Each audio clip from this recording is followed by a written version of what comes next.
everybody. Hello, hello, hello. How are you all doing? Tetsu, congrats on getting first restaurant. Hello, hello, hello. So, yeah. I never played this game before. I heard some things about this game, okay? I heard some things about this game. I know it's really effed up. That's what I know, but I've never played it myself, never really watched other people play this, so, it's just a cute visual novel, right? Perfect for Valentine's Day, right? Right?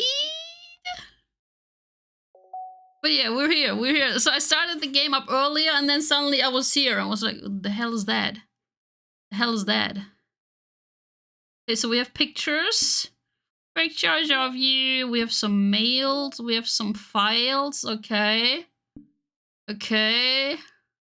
I guess we're only gonna do the DDLC, right? Doki Doki Literature Club. Is that it? Is that it? Is that what we're doing? But yeah, no idea. I know it's effed up. It has nice music. But I've never played this map. Wait, that was too fast. I mean, look, I even fit in with them. Like, she's holding my head. Look at that. She's holding my head. I'm part of the crew. I'm part of the crew. Okay. New game. Enter your name. My name is Sora. But like the small Sora is not the one with the big ass. It's a small ass. Okay. Hey! I see an annoying girl running toward me from the distance, waving her arms in the air like she's totally oblivious to any attention she might draw to herself. For a second I thought, damn, the game had a DLC, and that was the DLC start button. The girl Sayori, my neighbor and good friend since we were children. You know, the kind of friend you never see yourself making today, but it just kind of works out because you've known each other for so long. We used to walk to school together on days like this, but starting around high school, she would oversleep more and more frequently, and I would get tired of waiting up. But if she's going to chase after me like this, I almost feel better running away. However, I just sigh and owl in front of the crosswalk and I let Sayori catch up to me. Oh no, she's the tsundere, isn't she?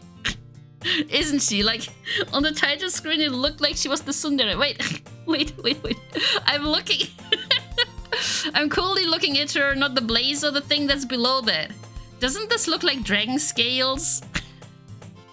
Doesn't this look like dragon scales, guys? Is it just me? Is it just me? Ha! I overslept again! But I caught you this time. Maybe, but only because I decided to stop and wait for you. You say that like you were thinking about ignoring me. That's mean, Sora. Well, if people stare at you for acting weird, then I don't want them to think we're a couple or something. Fine. But you did wait for me after all. I guess you don't have it in you to be mean even if you want to. Whatever you say, Sayori. Does her shirt get unbuttoned? Wait, just asking for a friend. Just asking for a friend. There's a little button that's already got unbuttoned. Oh, okay. We cross the street together and make our way to school. As we draw near, the streets become increasingly speckled with other students making their daily commute. Also, how's the game volume? I feel like it's a little bit loud. How's the game volume? By the way, Sora, have you decided on a club to join yet? A club? Told you already, I'm really not interested in joining any clubs. I haven't been looking either. That's not true. You told me you would join a club this year. Did I? I'm sure it's possible that I did in one of our many conversations where I dismissively go along with whatever she's going on about. Sayori likes to worry a little too much about me when I'm perfectly content just getting by on the average while spending my free time on games and anime. This guy knows what's up. I was talking about how I'm worried that you won't learn how to socialize or have any skills before college. Your happiness is really important to me, you know? And I know you're happy now, but I die at the thought of you becoming in need in a few years because you're not used to the real world. Trust me, right? Don't make me keep worrying about you. Alright. I'll log at a few clubs if it makes you happy. No promises, though. Will you at least promise me you'll try a little? Yeah, I guess I promise you that. Yay! Oh god, I hate her. Why do I let myself get lectured by such a carefree girl? More than that, I'm surprised I even let myself relent to her. I guess seeing her worry so much about me makes me want to ease her mind at least a little bit, if she does exaggerate everything inside of her head. Oh no, is she also the ditzy type? School day is as ordinary as ever and is over before I know it. I pick up my things, I stare blankly at the wall looking for an ounce of motivation. Ah, clubs. Sayori wants me to check out some clubs. I guess I have no choice but to start with the anime club. Hello? Sayori? Sayori must have come into the classroom while I was spacing out. Did I punch into the stratosphere? No! I look around and realize that I'm the only one left in the classroom. I thought I'd catch you coming out of the classroom, but I saw you just sitting here and spacing out, so I came in. Honestly, you're even worse than me sometimes. I'm impressed. You don't need to wait up for me if it's going to make you late to your own club. Well, I thought you might need some encouragement, so I thought, you know... No what? Well, that you could come to my club. Sayori. Yeah? There's no way I'm going to your club. Mini. Sayori is vice president of the literature club. Oh god. Yeah, no, I'm illiterate. Not that I was ever aware that she had any interests in literature. In fact, I'm 99% sure she only did it because she thought it would be fun to help start a new club. She was the first one to show interest after the one who proposed the club. She inherited the title of vice president. That said, my interest in literature is guaranteed to be even less. Yeah, I'm going to the anime club. Come on, please, Why do you care so much anyway? Well, I could have told the club yesterday I would bring in a new member. And Natsuki made cupcakes and everything. Cupcake, guys, no, she found my weakness. My one weakness, cupcakes. Don't make promises you can't keep. I can't tell if Sayori is really that much of an airhead or if she's cunning as to have planned all of this out. I let out a long sigh. Fine, I'll stop by for a cupcake. Okay, one? I'm gonna stop by for 3 cupcakes. Noras, thank you so much for I have no idea how many months, but a lot, I think. Thank you. Have you played this game? Yay, let's go! And thus, today marks the day I sold my soul for a cupcake. 54 months! Holy hell, you're old! You never played it? Okay. Damn. He sold his soul for a single cupcake? Damn. I dejectedly follow Sayori across the school and upstairs, a section of the school I rarely visit. Sayori, full of energy, swings open the classroom door. Everyone! The new member is here. I told you don't call me a new... Oh, I told you don't call me a new member. I glance around the room. Welcome to the literature club. It's a pleasure meeting you. Sayori always says nice things about you. Seriously? You brought the boy? Way to kill the atmosphere. I'm a welly girl, but sadly, I don't know how to talk like a welly girl. Oh, Sora, what a nice surprise. Welcome to the club. What the freak? Our words escape me in the situation. This club is full of incredibly cute girls. What are you looking at? If you want to say something, say it. Sorry. Natsuki. The girl with the sour attitude, whose name is apparently Natsuki, is one I don't recognize. Natsuki Subaru? Her small figure makes her look like a first-year student. Hello, Kalina. Kalina? Is it Kalina or Kalinas? Hello. She's also the one who made cupcakes, according to Sayori. I can't just ignore her when she gets moody. Sayori says that quietly into my ear, then turns back towards the other girls. Anyway, this is Natsuki, always full of energy. And this is Yuri, the smartest in the club. Don't say things like that. Yuri here appears comparably more mature and timid. Seems to have a hard time keeping up with the people like Sayori and Natsuki. Well, it's nice to meet you both. I've played that mod. It's a mod? It's not a mod, it's a game. It's not a mod, it's a full game. I haven't played it, so no spoilers, please. And it sounds like you already know Monika, is that right? That's right. It's great to see you again, Sora. Oh god. Monica smiles sweetly. We do know each other. Well, we rarely talk, but we were in the same class last year. Monica was probably the most... Also, why is her name so Western? Monica was probably the most popular girl in class. Smart, beautiful, athletic. Basically, completely out of my league. So having her smile at me genuinely feels a little... You too, Monica. Come sit down, Sarah. We made room for you at the table so you can sit next to me. Or Monica. I get the cupcakes. Hey, I made them. I'll get them. Sorry, I got a little too excited. Then how about I make some tea as well? The girls have a few desks arranged to form a table. As I already mentioned, it's been widened so that there's one space next to Monica and one space next to Sayori.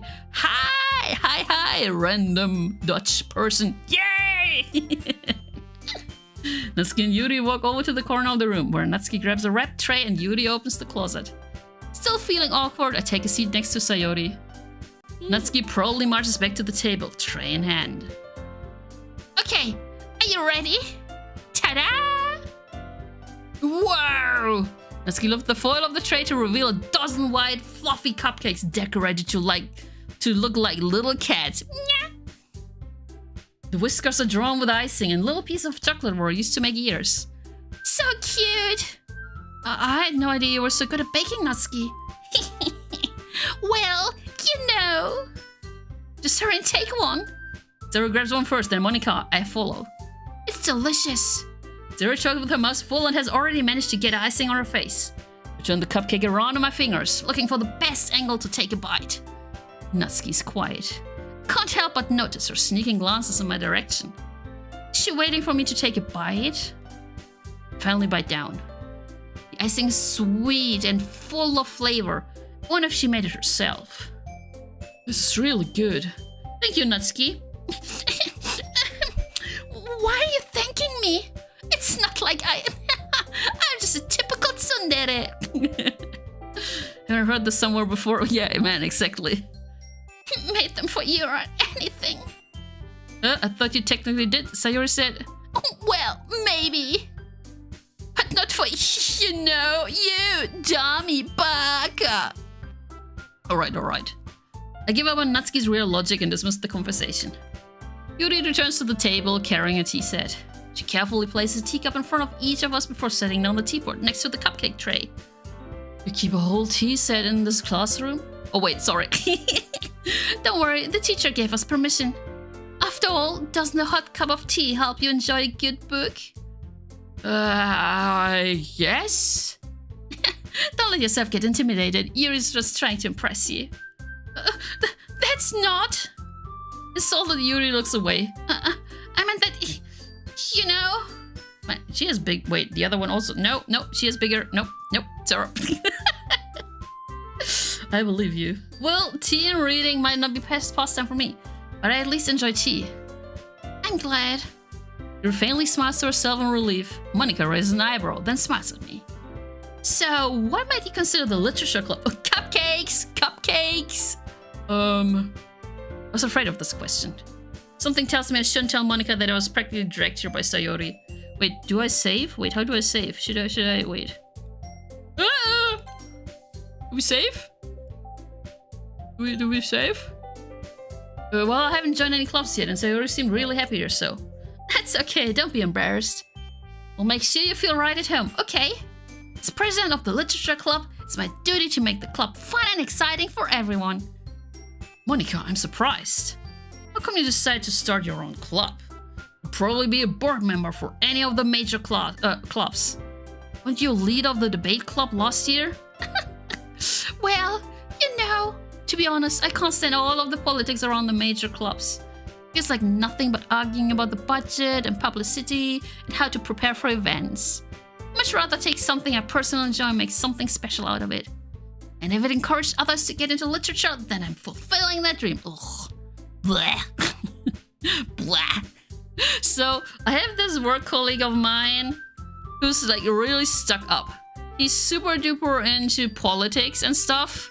He always boasts how his parents are both having like an academic background and stuff. It's like, I'm so much better than you guys. And whenever we talk to him, he's like, oh wow, you're reading this stupid book and that stupid book. And no, you should read a Nietzsche and I don't know what. I'm sitting there like, what the fuck? What the fuck? Guess I'm illiterate. Guess I'm illiterate. I'm so sorry. Oh, I started reading Percy Jackson. I started reading the Percy Jackson books. Started the Poppy Wars. And I want to start Mistborn. But yeah, I guess I'm illiterate, according to him. I should just read like Goethe, Nietzsche, you know. Mistborn's goated. Yeah, that's gonna be a series on Netflix, right? but the books are so thick. Thick. THICC. Thick. But yes, I'm illiterate. Yuri also nods in agreement. Oh, Yuri nods in agreement that I'm illiterate. I gotcha. That's just Brandon Sanderson for you. Oh boy, oh boy. And I'm surprised there aren't more people in the club yet. Must be hard to start a new club. You could put it that way. Not many people are very interested in putting out all the effort to start something brand new. Especially when it's something that doesn't grab your attention, like literature. To work hard to convince people that you're both fun and worthwhile. Make school events like the festival that much more important. Wait, what the hell are they gonna do on festivals? Yeah, so we got this book here. Yeah, it's a book. Okay.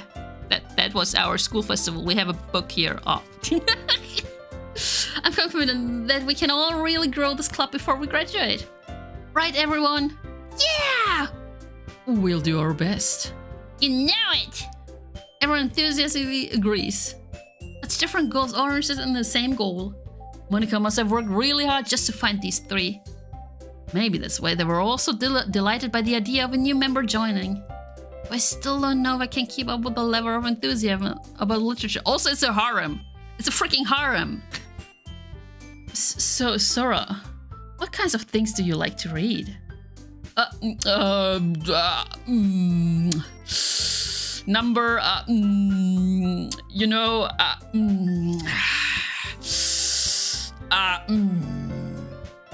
it has the number, Well, considering how little I've read these past few years, I don't really have a good way of answering that. Manga. I muttered quietly to myself, half joking. Natsuki's head suddenly perks up. Looks like she wants to say something, but she keeps quiet. Not much of a reader, I guess. Well, that can change if you, like, give me a hug and stuff. What am I saying? I spoke without thinking after seeing Yuri's sad smile. Anyway, what about you, Yuri? Well, let's see. Yuri traces the rim of her teacup with her finger. My favorites are usually novels that build deep and complex fantasy worlds. The level of creativity and craftsmanship behind them is amazing to me. Telling a good story in such a foreign world is equally impressive. She has good taste. Yuri goes on, clearly passionate about her reading. She seemed to be reserved and timid since the moment I walked in. It's obvious by the way her eyes light up that she finds her comfort in the world of books, not people. But, you know, I like a lot of things. Like you. Baby girl. Stories with deep psychological elements usually immerse me as well. Is it amazing how a writer can be so deliberately take advantage of your own lack of imagination to completely throw you for a loop? Anyway, I've been reading a lot of horror lately. Wait. She reads like everything. I read a horror book once and then I took an arrow to my knee. Desperately grasped something I can relate to at the minimal level. At this rate, Yuri might as well be having a conversation with a rock. She has great taste, though. Really? I wouldn't have expected that, Yuri. For someone as gentle as you. I guess you could say that. But if a story makes me think or take me to another world, then I really can't put it down. Oh no, we're getting isekai'd! Terror horror is often very successful at changing the way you look at the world. Only for a brief moment. I hate horror. Oh, why's that? Well, I just... Natsuki's eyes dart over to me for a split second. Never mind.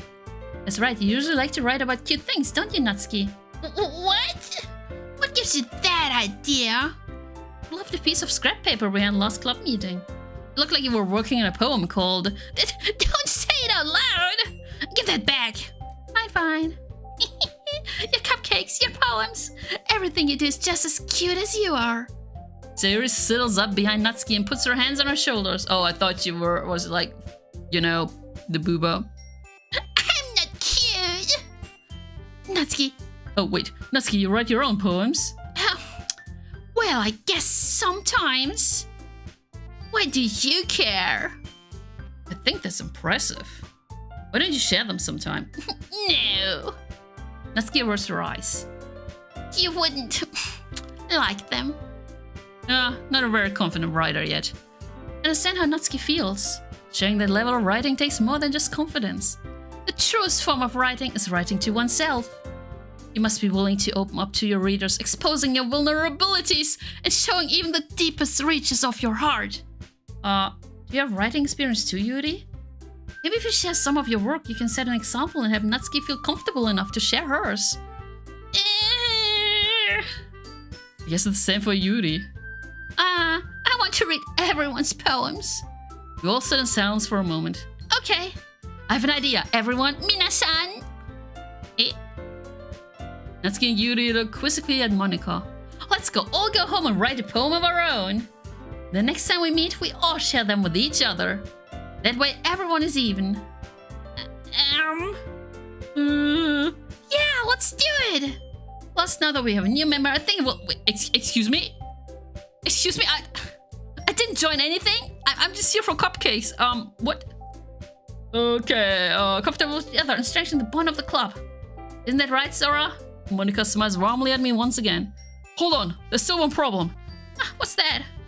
Now that we're back to the original topic of me joining the club, I bluntly came forth with what's been on my mind the entire time. Ma'am, I never said I would join this club. Sarah may have convinced me to stop by, but I never made any decision. I still have other clubs to look at and, lose my train of thought. Oh, shit, they are beautiful. Oh, no. All four girls stare back at me with dejected eyes. But... I'm sorry, I thought... Sarah? You're... Mina? I'm defenseless against these girls. How am I supposed to make a clear-headed decision when it's like this? That is, if writing poems is the price I need to pay in order to spend every day with these beautiful girls... Right. Okay, I've decided then. I'll join the literature club. One by one, the girls' eyes light up. Yes! I'm so happy! Sarah wraps her arms around me, jumping up and down. Hey! You really did scare me for a moment. If you really just came for the cupcakes, I would be super pissed. And that makes it official. Welcome to the literature club. Thanks, I guess. Okay, everyone. I think with that, we can officially end today's meeting on a good note. Everyone remember tonight's assignment. Write a poem and to bring to the next meeting so we can all share. Monika looks over at me once more. Sora, I look forward to seeing how you express yourself. Yeah. Can I really impress the class or Monika with my mediocre writing skills? I already feel the anxiety welling up inside me. Meanwhile, the girls continue to chit-chat as Yuri and Natsuki clean up their food. Hey Sora, since we're already here, do you want to walk home together? That's right, Sayori and I never walk home together anymore because she always stayed after school for clubs. Sure, might as well. Yay! What the hell is going on? With that, the two of us depart the club room and make our way home. Whole whale? Whale? What whale? The whole whale? Wait, why do I read whale? It says way! The whole way! My mind wanders back and forth between the four girls. Sayori, Natsuki, Yuri. Wait, they're all ending in an I. But not Monika. We'll really be happy spending every day after school in literature club. Perhaps I'll have the chance to grow closer to one of these girls. Okay, guys. Who do we want? I feel like... Wait, who's the... Yuri. I feel like we're gonna go for Yuri. The others are annoying as hell. The others are annoying. Do we have to save? Should we save? Oh, I'm gonna save. Save Usuru. Like, the others feel annoying as hell. Only Yuri seems like normal. Okay. Alright. I just need to make the most of my circumstances. I'm sure good fortune will find me. I guess that starts with writing a poem tonight. Okay, guys, we're gonna write a poem. Oh god. We're actually writing a poem. Okay, it's time to write a poem. Pick words you think your favorite club member will like. Ah, yeah, horror! Something good might happen with whoever likes your poem the most. Okay, the zone.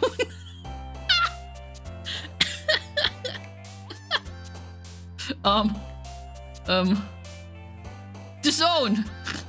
Oh yeah, she liked that, I think. Yuri just jumped. Okay,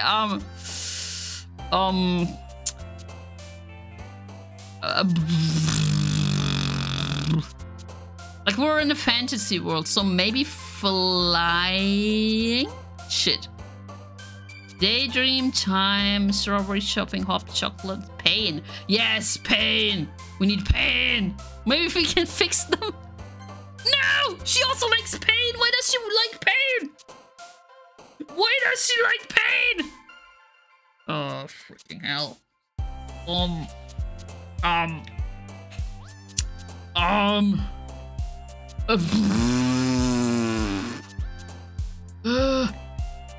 Are we aura farming?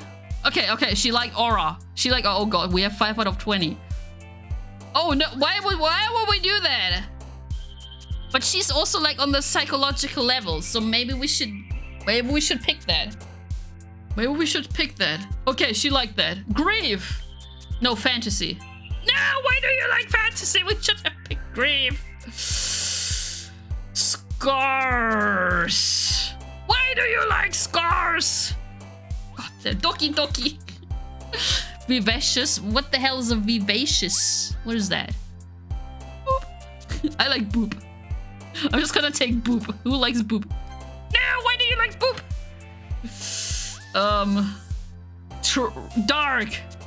Why do you like dark? Why am I rizzing up the pink girls? Guys, I don't want to rizz up the pink girls. I want to rizz up Yuri. Also, where's Monica? The spice? Yes, okay, she liked that. Good. Nightgown. Maybe? Hey, Mana. Maybe like Yuri likes horror, psychological stuff, and fantasy. Depression? No, why do you like depression? Jesus Christ. Okay, fear. No, she likes all the bad stuff. Massacre. Come on. We're in a horror story, right? Yuri's gonna like massacre. Okay, she liked massacre. Got it. Maybe she's gonna like death. No! We're rizzing up the wrong girl. Explode? Okay, she likes explode. Okay. Okay, kawaii. Okay, we have kawaii.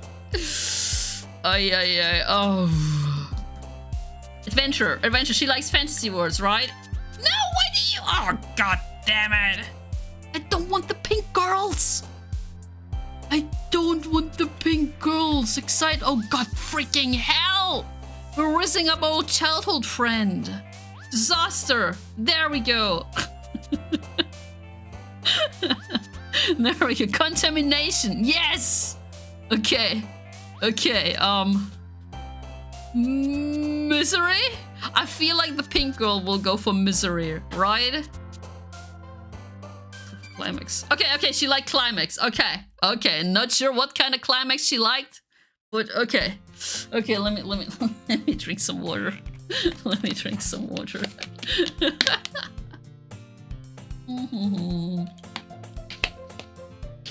Okay, let's see. I feel like I'm rizzing up one of the pink-haired girls. Hi again, Sarah. Glad to see you didn't run away on us. Nah, don't worry. It might be a little strange for me, but I at least keep my word. Well, I'm making the literature club. The last to come in, so everyone else is already hanging out. Thanks for keeping your promise, Sora. Hope this isn't too overwhelming of a commitment for you, making you dive headfirst into literature when you're not accustomed to it. Oh, come on! Like he deserves any slack. Sayori told me you didn't even want to join any clubs this year. And last year too. I don't know if you plan to just come here and hang out or what. If you don't take us seriously, then you won't see the end of it. Natsuki, you certainly have a big mouth for someone who keeps her manga collection in the club, ho. Wow.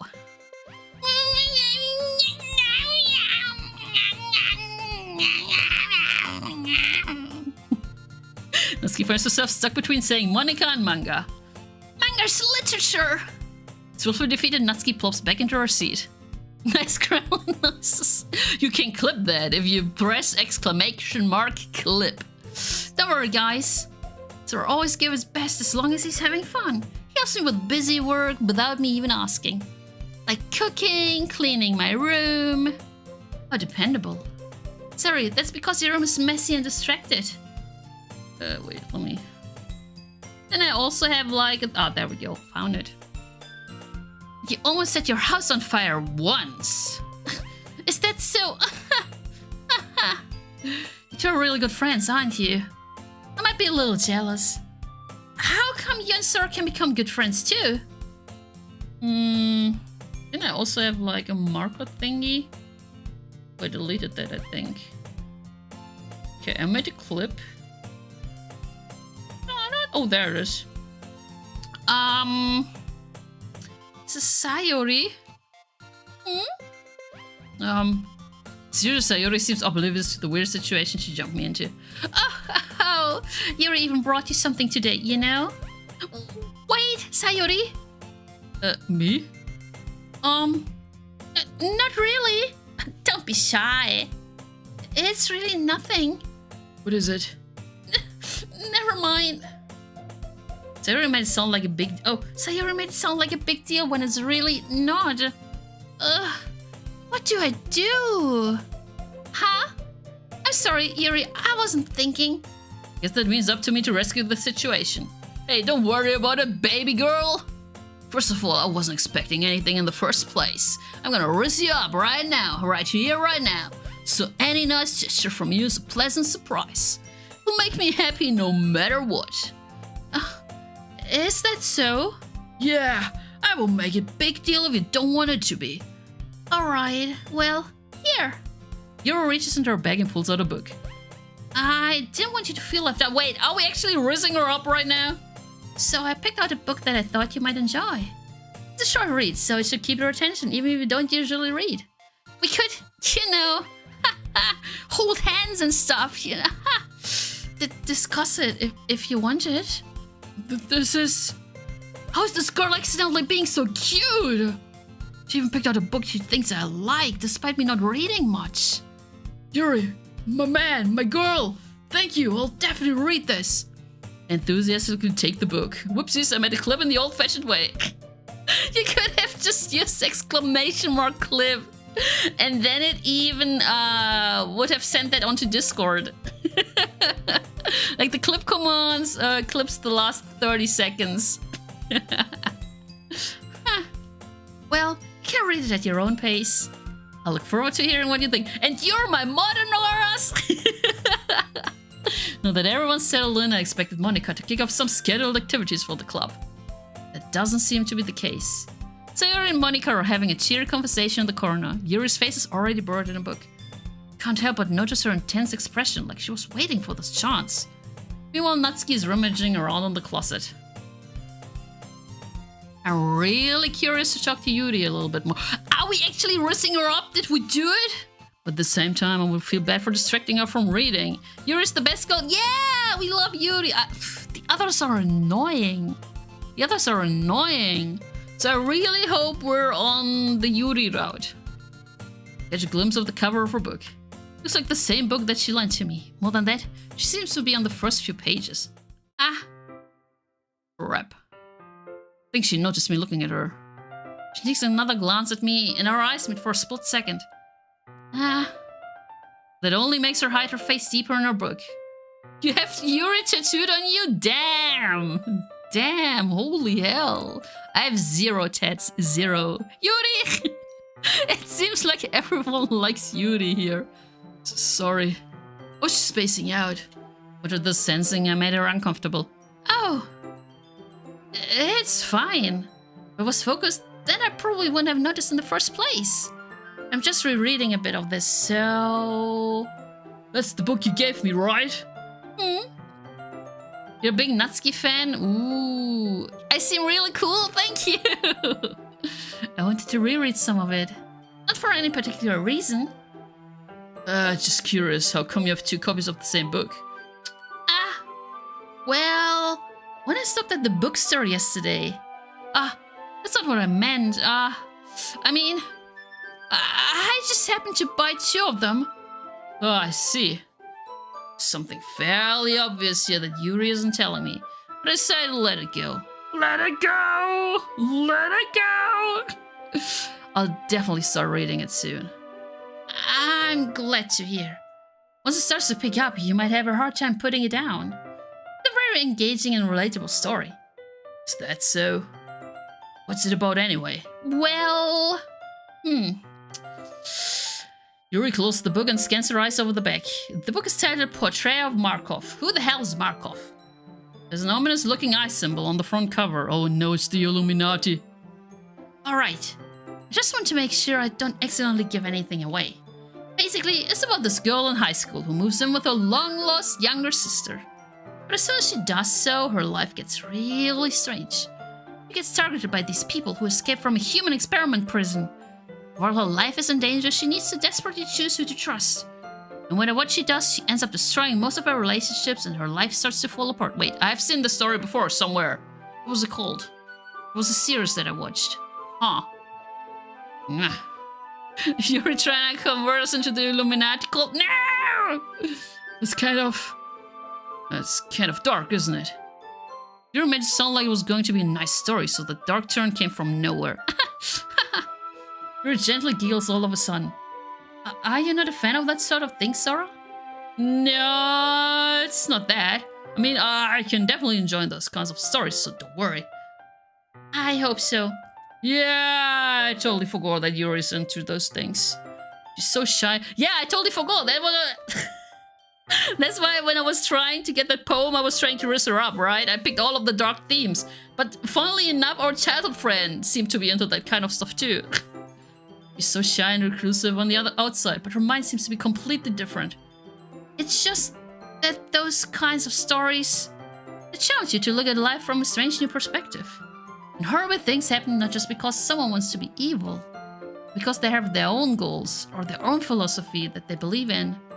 And suddenly, when you thought you related to the protagonists, they're made out to be the naive one for letting their one-sided morals interfere with the villain's plans. Is that what's happening to us right now? I'm rambling, aren't I? Not again. Not again, Rex! I'm sorry. Hey, don't apologize. I haven't lost interest or anything. Well, I guess it's alright then. I feel like I should let you know that I have this problem. When I let things like books and writing fill my thoughts, I kind of forget to pay attention to other people. So, I'm sorry if I am saying something strange. Please stop me if I start talking too much. I really don't think you need to worry. It just means you're passionate about reading. The least I can do is listen. It's a literature club, after all. It's not a listener club, man. That's true. In fact, I might as well get started reading it right. You don't have to. What are you saying? Oh, man, we're risking her up real hard. Just a moment ago, you said you were looking forward to it. We just get the book. I quickly retrieved the book that I had put into my bag. Alright, it's fine if I sit here, right? Is this your first time? Yeah, it's my first time. I know that the stuff is freaked up in this game. I know about that. I know that it's not like a typical happy-go-lucky visual novel. That's what I know. I just don't know what's actually happening. That's the thing, right? I don't know. I know you can get doxxed, but none of you have OBS running. I also know about that. But the rest of that, like, I have no idea what's actually happening. I just know I just know that it's freaked up. I slip into the seat next to Yuri's. Yeah. Are you sure? Seem a little apprehensive. That's... I'm sorry. Not that I don't want you to. Just something I'm not very used to. That is reading in company with someone. I see. Well, just tell me if I end up distracting you or anything. Alright. Open the book and start the prologue. I still don't understand what Yuri means about reading in company. As if I can feel a presence over my shoulder as I read. It's not a particularly bad thing. Maybe a little distracting, but the feeling is somewhat comforting. Yuri's in the corner of my eye.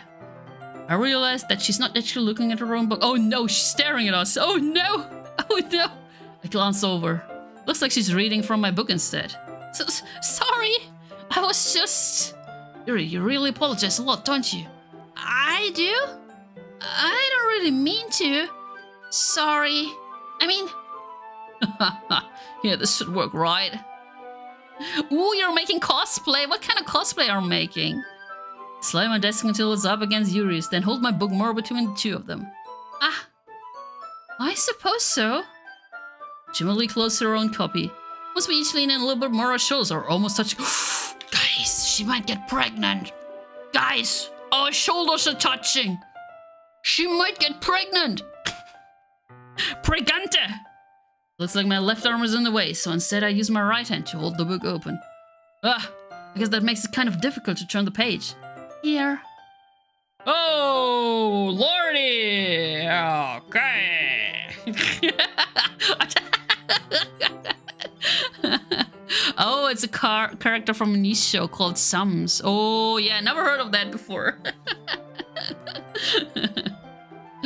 Ooh, new moon. Nice. Yuri takes her left arm and holds the side of the book between her thumb and her forefinger. Guys, I feel like she's gonna get pregante. She's gonna get pregante. I do the same with my right arm on the right side of the book. The way I turn a page and Yuri slices on her thumb after it flicks to her side. But in hold... Yeah, she's gonna get pregnant. They're almost gonna hold hands. She's gonna get pregnant. But holding it like this, we're huddled even closer together than before. It's actually kind of distracting me. As if I can feel the warmth of Yuri's face and she's in the corner of my vision. I smell her breath. I feel her breathing onto me.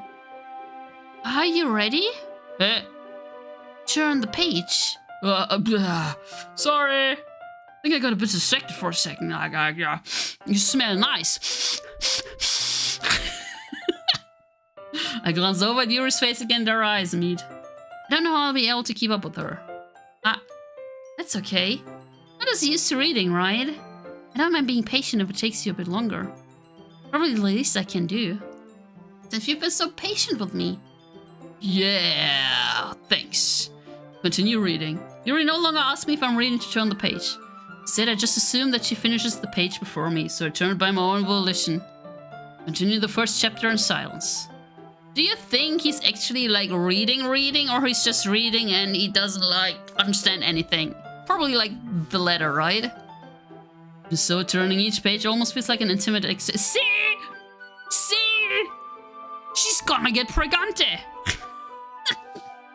My thumb gently letting go of the page like in a flutter over to her side as she catches it under her own thumb.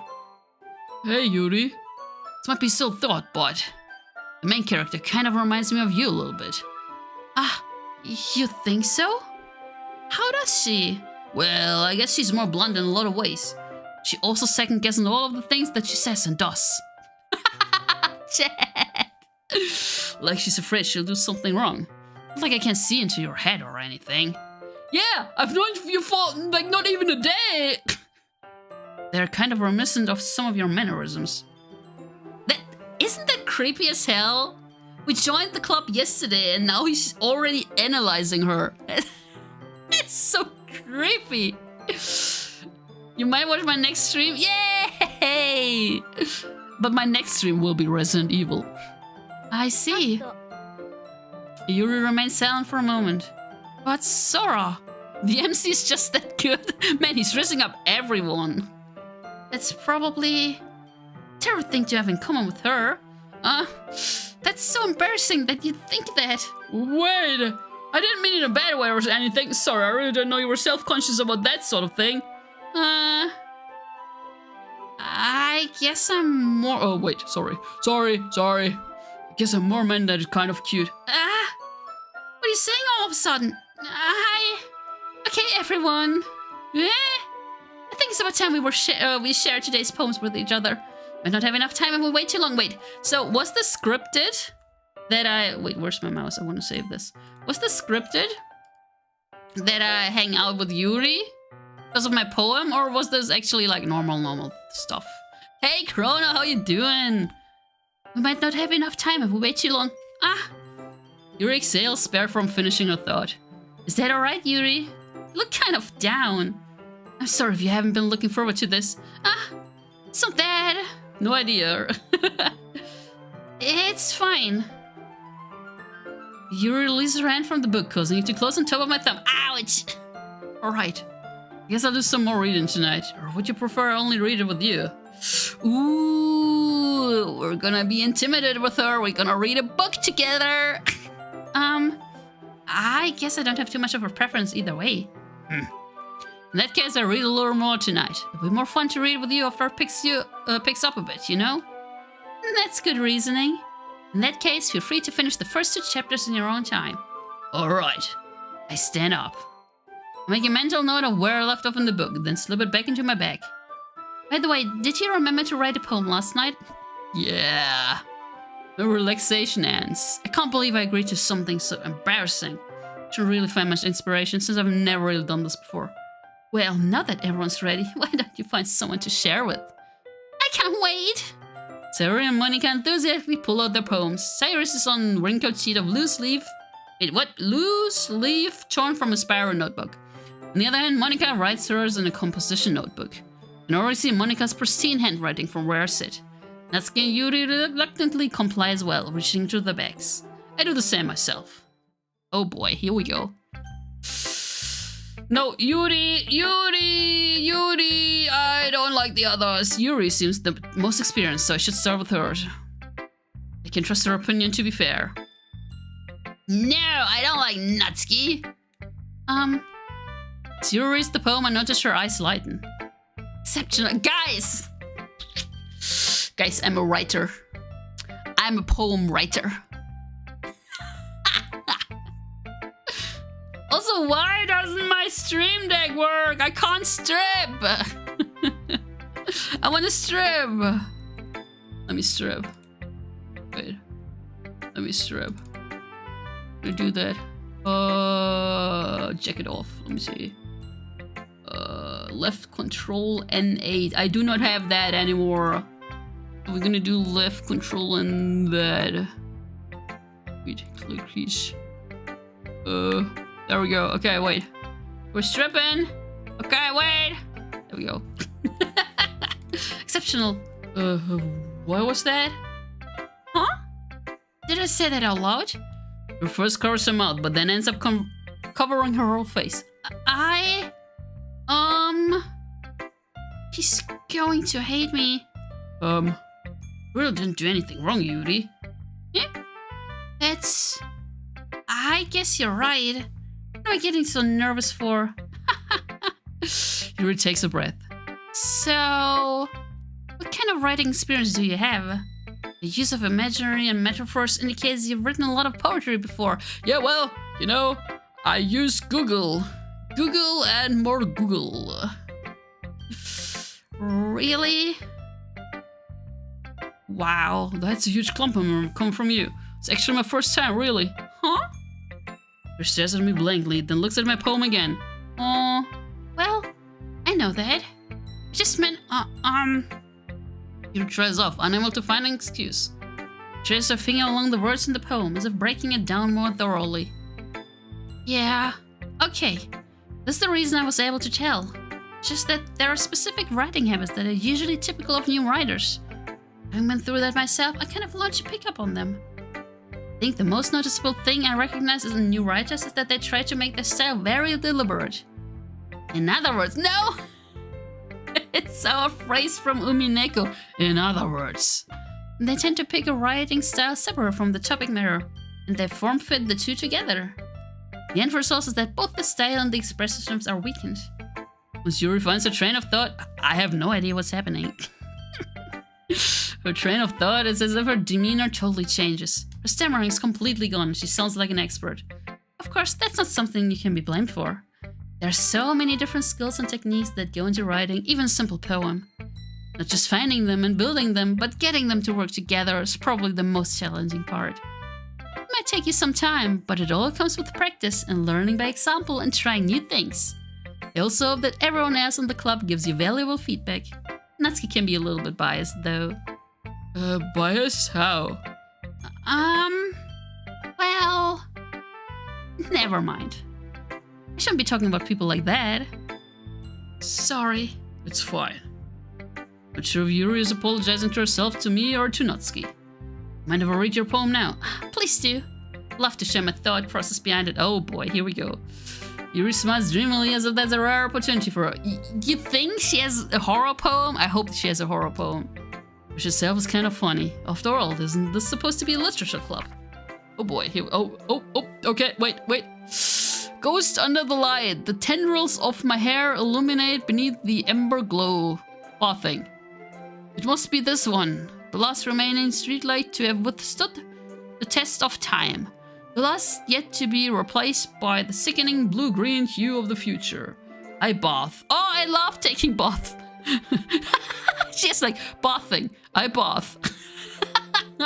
Calm, breathing air of the present, but living in the past. The light flickers. I flicker back.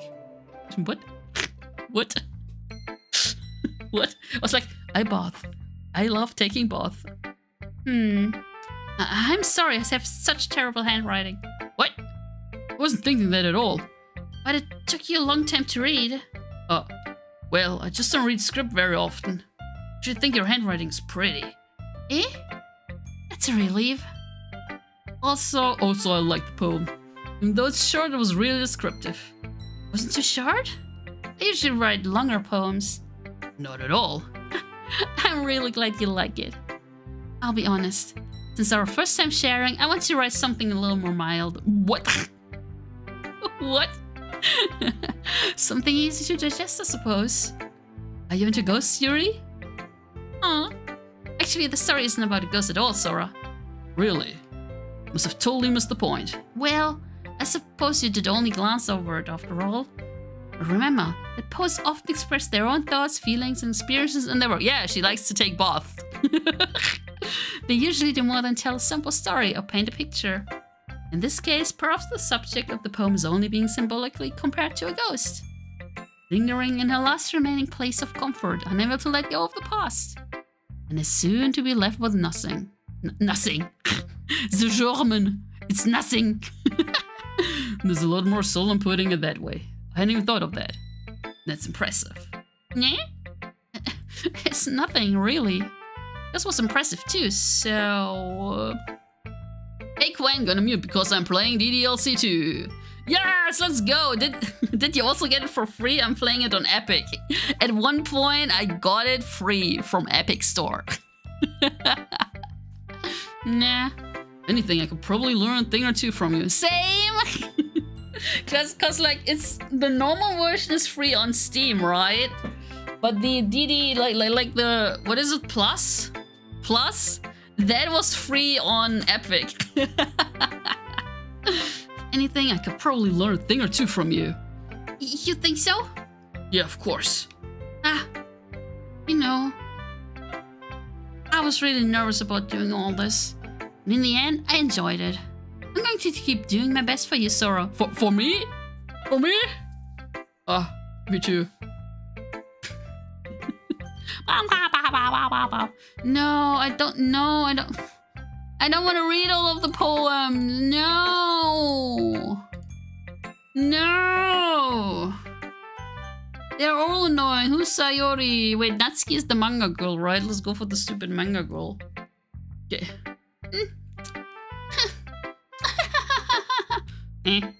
Well, it's about what I expected from someone like you.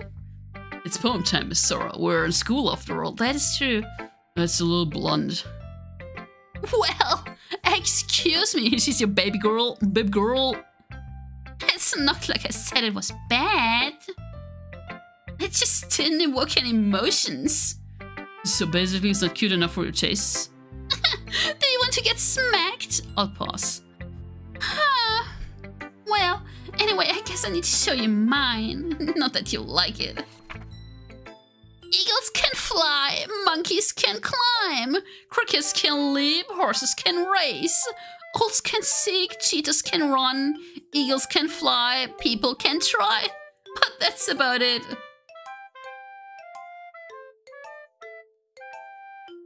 She writes poems like I do. Yeah, I told you that you weren't gonna like it. I like it. What? Just be honest. I am. You're in the #1 favorite girl character in Doki Doki Literature Club. Same for Monica.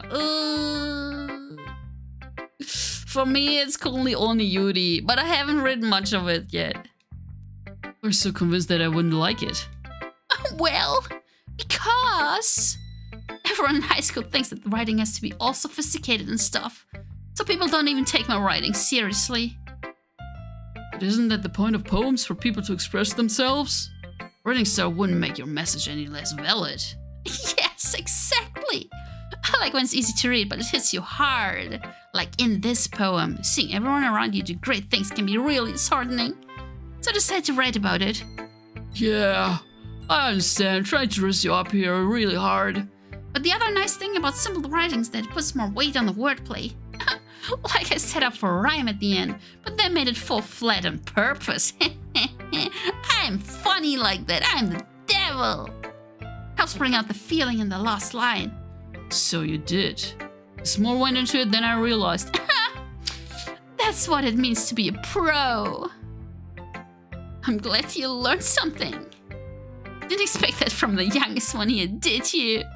Yeah, guess not. I decided to humor her with that last comment. I don't really care how old everyone is, but if Natsuki is feeling proud, then I won't take that away from her. No, we're gonna go into an ad break first, guys. We're gonna go into an ad break first. I will see you around in 3 minutes. Be right back.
Maybe, maybe I shouldn't do those voices. I'm still recovering.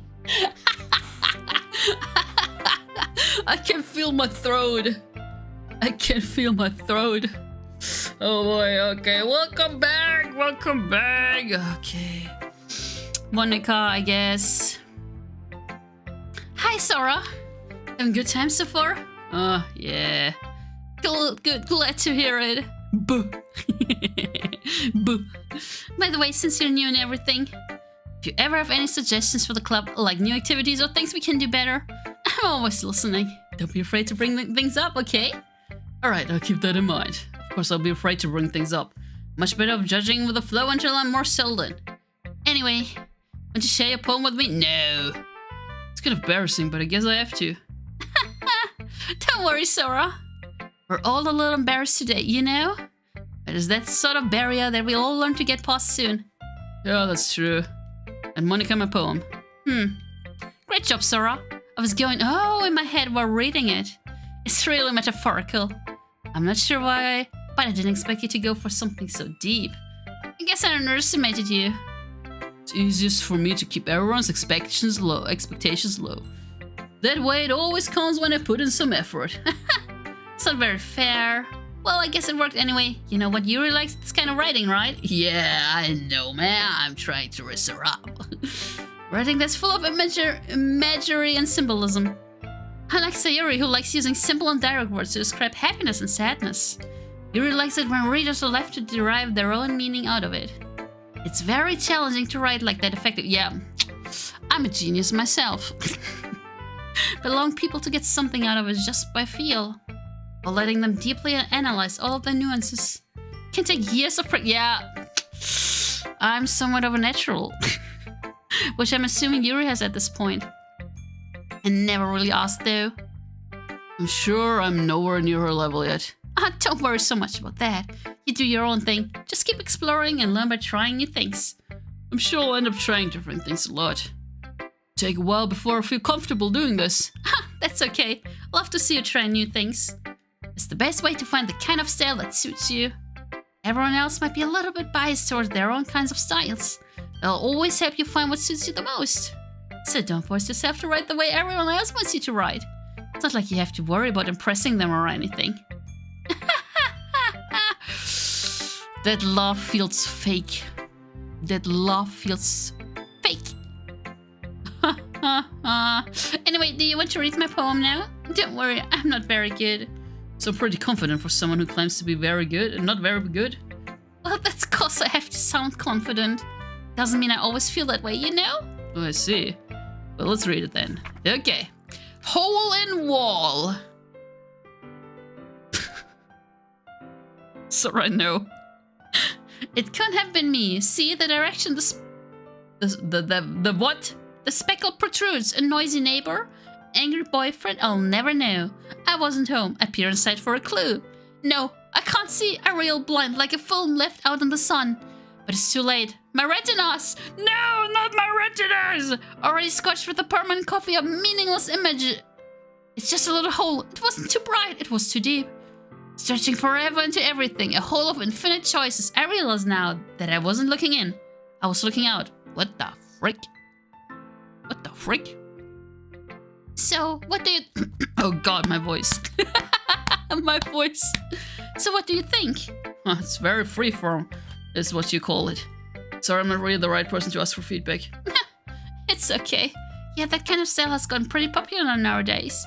That is, a lot of poems have been putting emphasis on the timing between words and lines. When performed out loud, it can be really powerful. What was the inspiration behind this one? Yeah. Well, I'm not sure if I know how to put it. Guess you could say that I had some kind of epiphany recently. It's been influencing my poems a bit. An epiphany? Epiphany? Yeah, something like that. I'm kind of nervous to talk about deep stuff like that because it's kind of coming on strongly. Maybe after everyone is better friends with each other. Anyway, here's Monica's writing tip of the day. Sometimes when you're writing a poem or a story, your brain gets too fixated on a specific point. You try so hard to make it perfect and you'll never make any progress. That is true. That is true. Just force yourself to get something down on the paper and tidy it up later. Another way to think about it is this. If you keep your pen in the same spot for too long, you'll just get a big dark puddle of ink. So just move your hand and go with the flow. That's my advice for today. Thanks for listening. Oh god. Who should I show? No. Not this. I think she likes it. I think she likes it. This is a good poem, Sora. Sure it's your first time? Of course. It's not that good. Am I the kind of guy who would be writing poems in his spare time? I guess you're right. But that's why it impressed me. Well, to be honest, I was afraid that you wouldn't do it seriously, or that you wouldn't write one at all. I'm really happy just that you wrote one. Just reminds me of how you're really a part of the club now. To mention the fact that I'm standing in front of you in the club room? Well, of course. I'm not really into it yet, but that doesn't mean I'll break my promise. See? It's like I said before, Sora. Deep down, you're not selfish at all, you know? Trying new things like this for other people, that's something that only really good people do. Thanks, Sayori. Sure if Sayori needs this full picture of my motive here. And then again, I can't deny that she's part of the reason I joined. Really? I don't like her. And how much this means to her and all? Yeah. I'm gonna make sure you have lots of fun here, okay? That will be my way of thanking you. Alright, I'm going to hold you to that then. Yay! Now you read my poem too, right? Don't worry, I'm really bad at this. We'll see about that. Oh boy. Dear sunshine, the way you glow through my blinds in the morning, it makes me feel like you missed me. Kissing my forehead to help me out of bed, making me rub the sleepy from my eyes. The sleepy, oh god. Are you asking me to come out and play? Are you trusting me to wish away a rainy day? I look above, the sky is blue. It's a secret, but I trust you too. If it wasn't for you, I could sleep forever. But I'm not mad, I want breakfast. Okay. Sayori, this is just a guess, bud. Did you wait until this morning to write this? No. Just a little bit. Answer just a little bit to a yes or no question. I forgot to do it last night. At least that makes me feel a little better about myself. Don't be mean. I still tried my best. Oh yeah. Guys, when is the weird stuff gonna happen? Guys, where's the weird stuff? Didn't mean to say that it was a bad poem. Came out nice, or how should I put it? Sounds just like you. Really? Yeah, especially that last line. I made eggs and toast. Even though you were late to school? It's bad to skip breakfast. I get all cranky. Well, I guess there's no point in arguing. Anyway, thanks for showing me. This was so much fun. Monika's the best. Yeah. But next time I won't forget. I'm gonna write the best poem ever. Well, I guess I'll look forward to it. Where's the weird stuff? Where's the bad stuff? Phew. Guess that's everyone. I glance around the room. That was a little more stressful than I anticipated. As if everyone is judging me for my mediocre writing abilities. If they're just being nice, there's no way my poems can stand up to theirs. It's a literature club after all. I sigh. I guess that's what I ended up getting myself into. Across the room, Sayori and Monika are happily chatting. Aizen and Yuri and Natsuki. They gingerly exchange sheets of paper, sharing their respective poems. As they read in tandem, I watch each of their expressions change. Natsuki's eyebrows furrow in frustration. Meanwhile, Yuri smiles sadly. It was this language. Eh? You say something? It's nothing. Natsuki dismissively returns the poem to the desk with one hand. I guess you could say it's fancy. Thanks? Yours is cute. Cute? You completely missed the symbolism or something. It's clearly about the feeling of giving up. How can that be cute? I know that. I just meant the language, I guess. I was trying to say something nice. Eh? You mean you have to try that hard to come up with something nice to say? Thanks, but I really didn't come out nice at all. Well, I do have a couple suggestions. I was looking for suggestions, I would have asked someone who actually liked it. Which people did, by the way. Sayori liked it. And Sora did too. Wait, no? So based on that, I'd gladly give you some suggestions of my own. First of all, excuse me. I appreciate the offer, but I've spent a long time establishing my writing style. Don't expect it to change anytime soon, unless of course I come across something particularly inspiring. Which I haven't yet. I gotta poop! Sora liked my poem too, you know? He even told me he was impressed by it. Natsuki suddenly stands up. Meow! I didn't realize you were so invested in trying to impress your new member, Yuri. Eh? That's not what I... you're just... Yuri stands up as well. Maybe you're just jealous that Sora appreciates my advice more than he appreciates yours. Huh? And how do you know he didn't appreciate my advice more? Are you that full of yourself? No. If I was full of myself, I would deliberately go out of my way to make everything I do overly cute to see. Is everyone okay? Well, you know what? I wasn't the one whose boobs magically grew a size bigger as soon as Sora started showing knob. What the hell? What? Natsuki! Natsuki, that's a little... It doesn't involve you! I don't like fighting, guys. Suddenly both girls turned towards me as if they noticed I was standing there. Sora... She's just trying to make me look bad. That's not true. She started it. She could get over herself and learn to appreciate that simple writing is more effective. And this wouldn't have happened in the first place.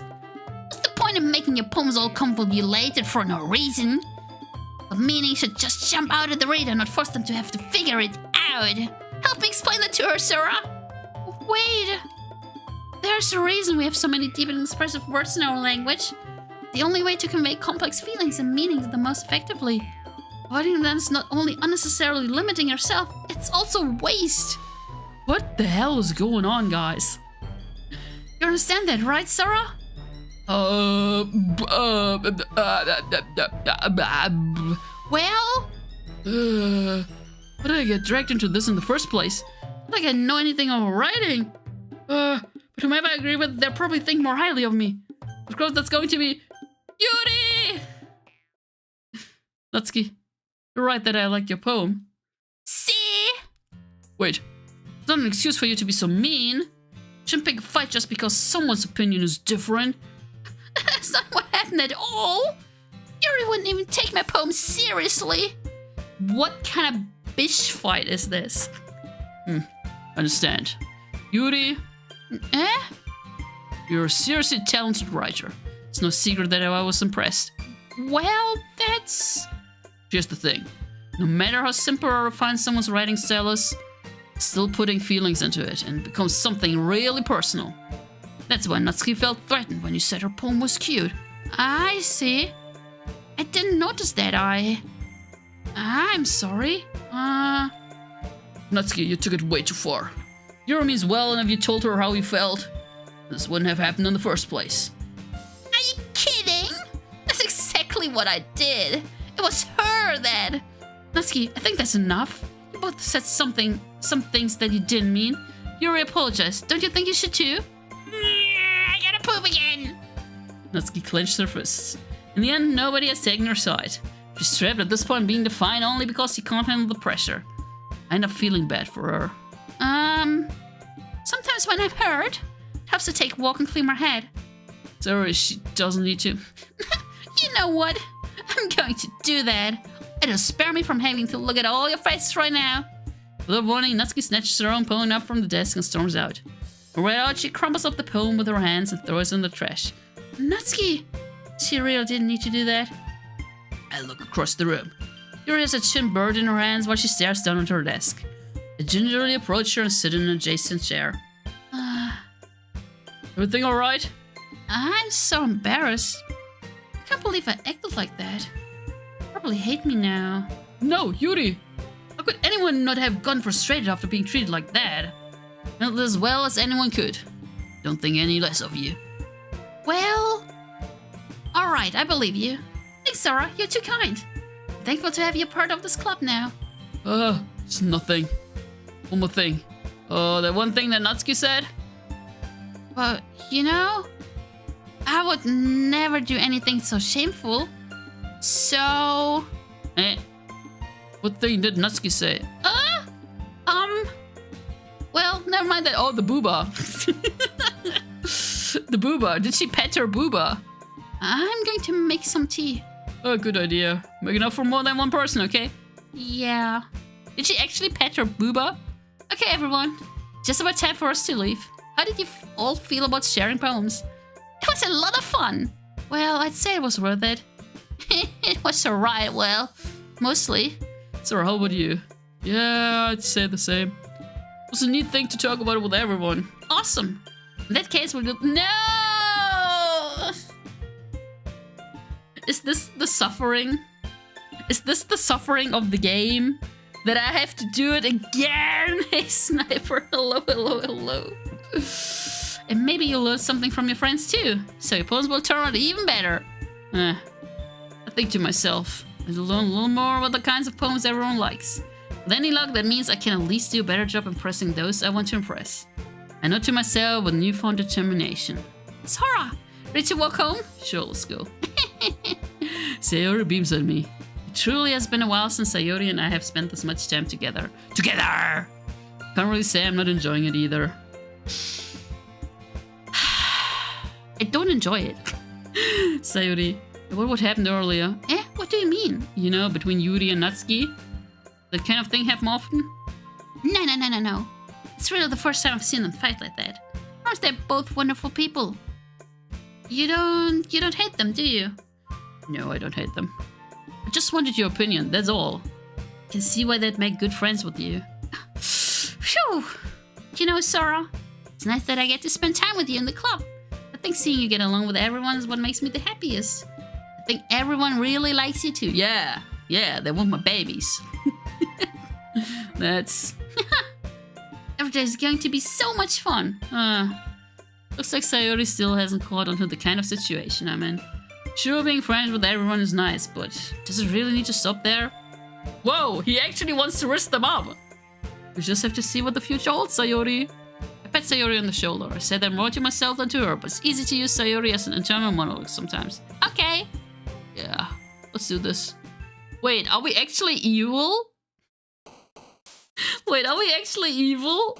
What's the Louis save? Where is it? There it is. Okay. Okay, let's go. We go for intellectual? Yes! Okay, probably entropy, right? Yes! Okay. We're trying to figure out Yuri. Secretive? Yes! Was it death? No! That's the wrong one!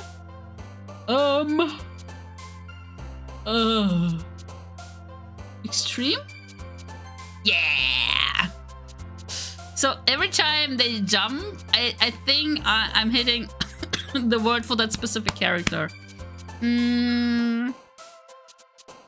Daydream or pain? Ah, frick. Contamination. Horror! Yes! I mean, we could also go for determination. Yes. Maybe whisper? Oh wait, graveyard. Yeah. Playing on cue. Maybe fickle? Yes.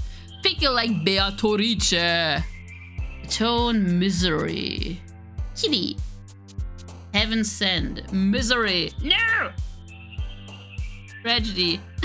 Freaking hell, my childhood friend. Disaster. Okay. Fantasy Destiny. Was it fantasy last time? It wasn't.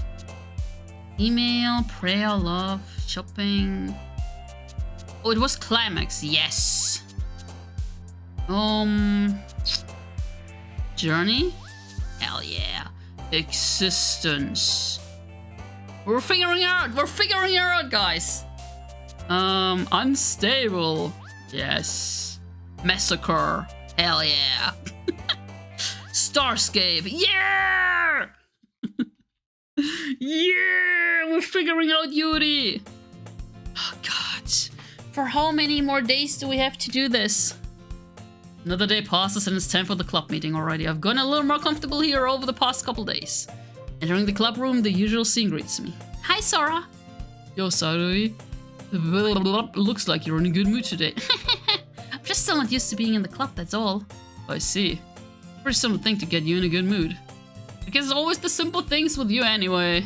Hey Luli, hello, hello. Speaking of which, I'm kind of hungry. Want to come with me to buy a snack? No thanks. It's not like you at all. I have my reasons. Why don't we take a look at your purse, Sayuri? Why that all of a sudden? No reason really. I just want to look at it. Sayuri nervously retrieves her coin purse. She fumbles with the latch and gets it open. She turns it upside down and lets the contents spill onto the desk. Only 2 small coins fall out. I knew it. I see right through you, Sayuri. It's not fair. How did you even know? Simple. If you had enough money in the first place, you would have brought a snack before coming to the club room. So either you're not hungry and wanted an excuse to take a walk, you plan to conveniently forget that you spent all your money so that I will lend you some. There's one more thing. You're always hungry. So that only leaves the one option. Wah! I give up. Don't make me feel guilty. If you feel guilty, that means you deserve to feel guilty. Your Sally giggles. Eh? Didn't notice that she was listening in. Her face is in her book as always. I wasn't listening or anything. It was just something in my book. Yuri, tell Sora to let me borrow some money. That's... Don't get me involved like that, Sayori. Besides, you only buy what you can responsibly afford. Frankly, after pulling a mischievous little stunt like that, your suffering is fair enough retribution. I didn't mean that. I get too absorbed in my book. I really like when you speak your mind, Yuri. It doesn't have much, but it's fun inside of you. There's no way you could think that. You're right, though. I did something bad and now I have to accept the retribution. Bad? Does it come from you, Sayori? I guess there's a little devil inside of all of us, isn't there? Let her fool you. Sayori knows exactly what she's doing. After all, she told you guys she was bringing me to the club before she even told me. But when I've come up with more for the cupcakes, so I had to trick Natsuki into making them. Come on, give me more credit than that, Sayori. Oh god. How much longer? Enjoy your schoolwork. Out of nowhere, something smacks Sayori in the face and tumbles onto the desk. Fap! Chia! Ow! What was... A cookie? Sure enough, it's a giant cookie wrapped in plastic. Sayori glances around. Is this a miracle? It's because I paid my restitution. Retribution. Actually, that one almost worked. I was just gonna give it to you. But then I heard you blab about the cupcakes. It was totally worth seeing your reaction though. Natsuki, so nice of you. I'm so happy. Sayori hugs the cookie. She's just eat it. Sayori rapidly tears open the wrapper and takes a big bite. So good. Sayori suddenly claps her hand over her mouth. I bit my tongue. You're going through a lot of it's just one cookie. Natsuki takes a bite of her own cookie. Ah, yours looks really good too, Natsuki.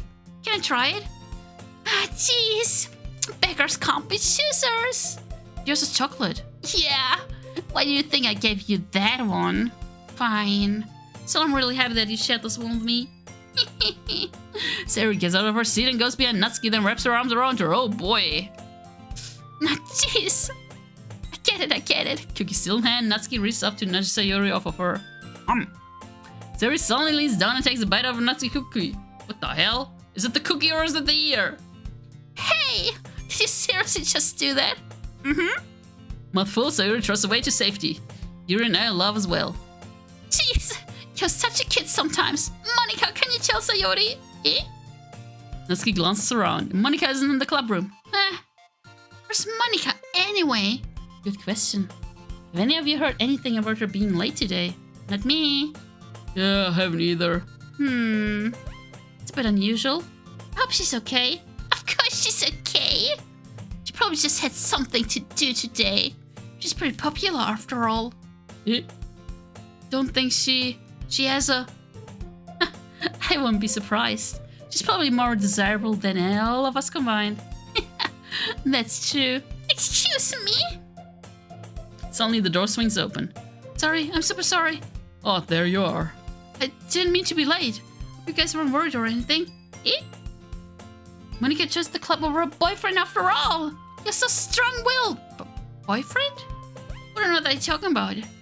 Monica quizzically glances at me. Ah, never mind that. What held you up anyway? Oh god. My last period today was study hall. To be honest, I kind of just lost track of time. Sure. That makes no sense though. You would have heard the bell ring at least. I mustn't have heard it since I was practicing piano. Piano? Wasn't there a way you played music as well, Monica? I don't really.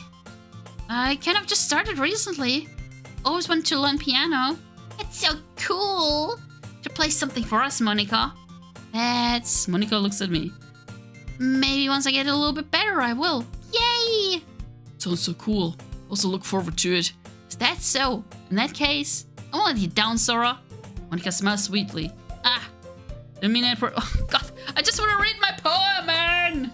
Just let me read my poem. Also, where's the effed up stuff? I'm playing this for the effed up stuff. Where is it? Don't worry. I've been practicing a whole lot recently. I really love the chance to share once I'm ready. I see. In that case, best of luck. Thanks. So I didn't miss anything, did I? Nope, not really. Just to leave out Sayori's mischievous escapade. I'm sure Natsuki will end up complaining to her anyway. Looks like everyone has already settled down. Sayori somehow already finished her entire cookie. Yuri is back to her book and Natsuki disappeared into the closet. Why would she go into the closet? Hey Yuri! Eh? Oh. Suddenly noticed that Yuri is reading a different book from the one we've been reading together. Sorry, I didn't mean to interrupt. No. I was kind of just waiting for you. Oh, if that's the case, why don't we go ahead and get started? Yeah, let's. Actually, I have a request.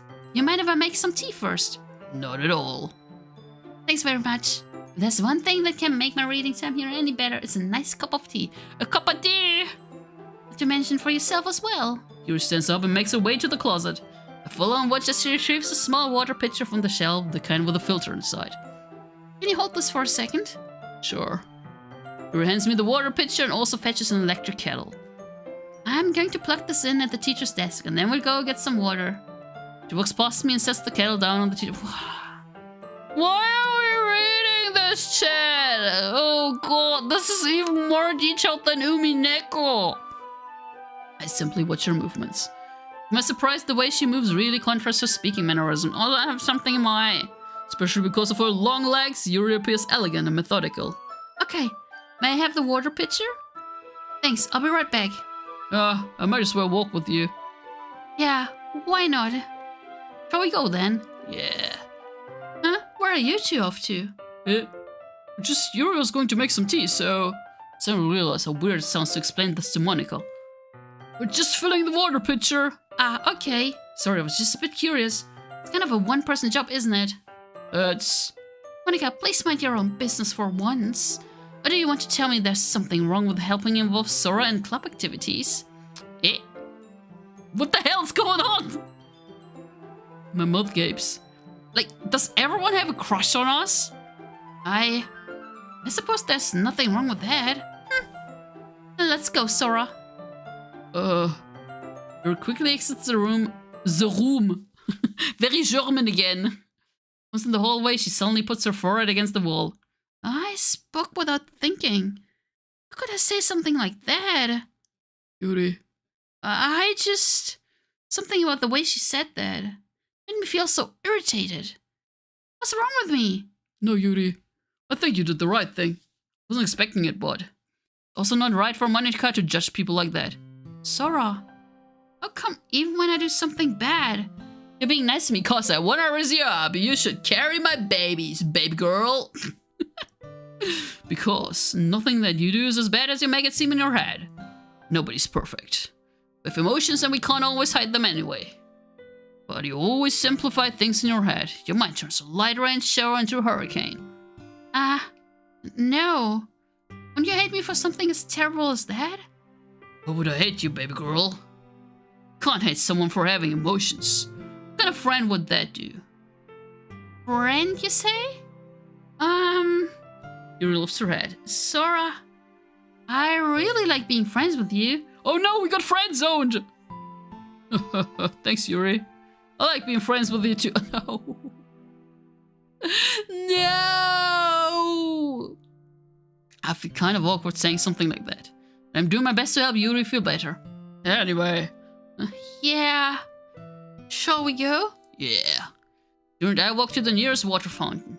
Once we fill up the water pitcher, we return to the classroom. Oh boy. Sora, do you like oolong tea? Yeah, anything's fine. Well. We set the temperature on the kettle to 200 degrees. 200 what? What? That's not normal units. Now it's time to get the teapot. You do this properly, don't you? Of course. I shouldn't do any less when I'm making tea for others. If I'm not an expert on tea or something. Uh-huh. In that case, you'll only be even more impressed. Where is the effed up stuff?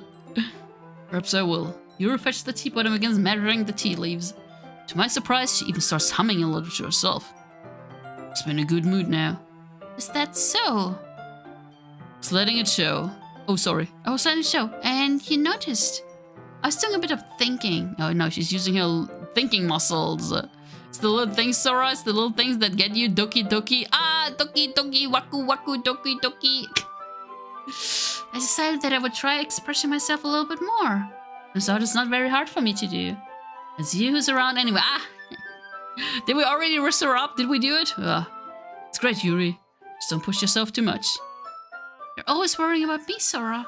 It's very endearing. Yuri wasn't kidding. I don't even know if I can keep up with this. How would Yuri pour a cup of tea for each of us? Sora, I have another request. Do you mind if we sit on the floor today? Yeah, sure, baby girl. Everything for you. Anything for you. What's that? It's a little bit easier on my back. I can read with my back against the wall rather than bending over at my desk. Oh, because of her booba. Yuri and her brother Yaoi.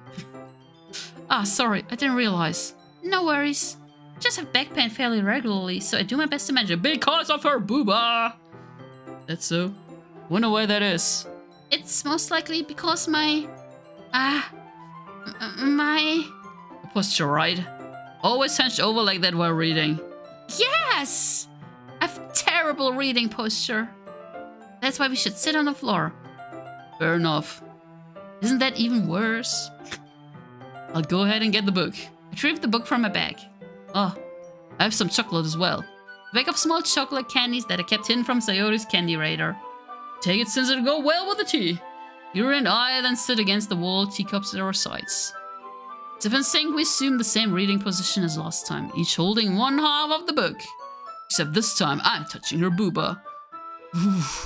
Ooh, now she's definitely pregante. Our bodies are even closer to each other. I can't see too well.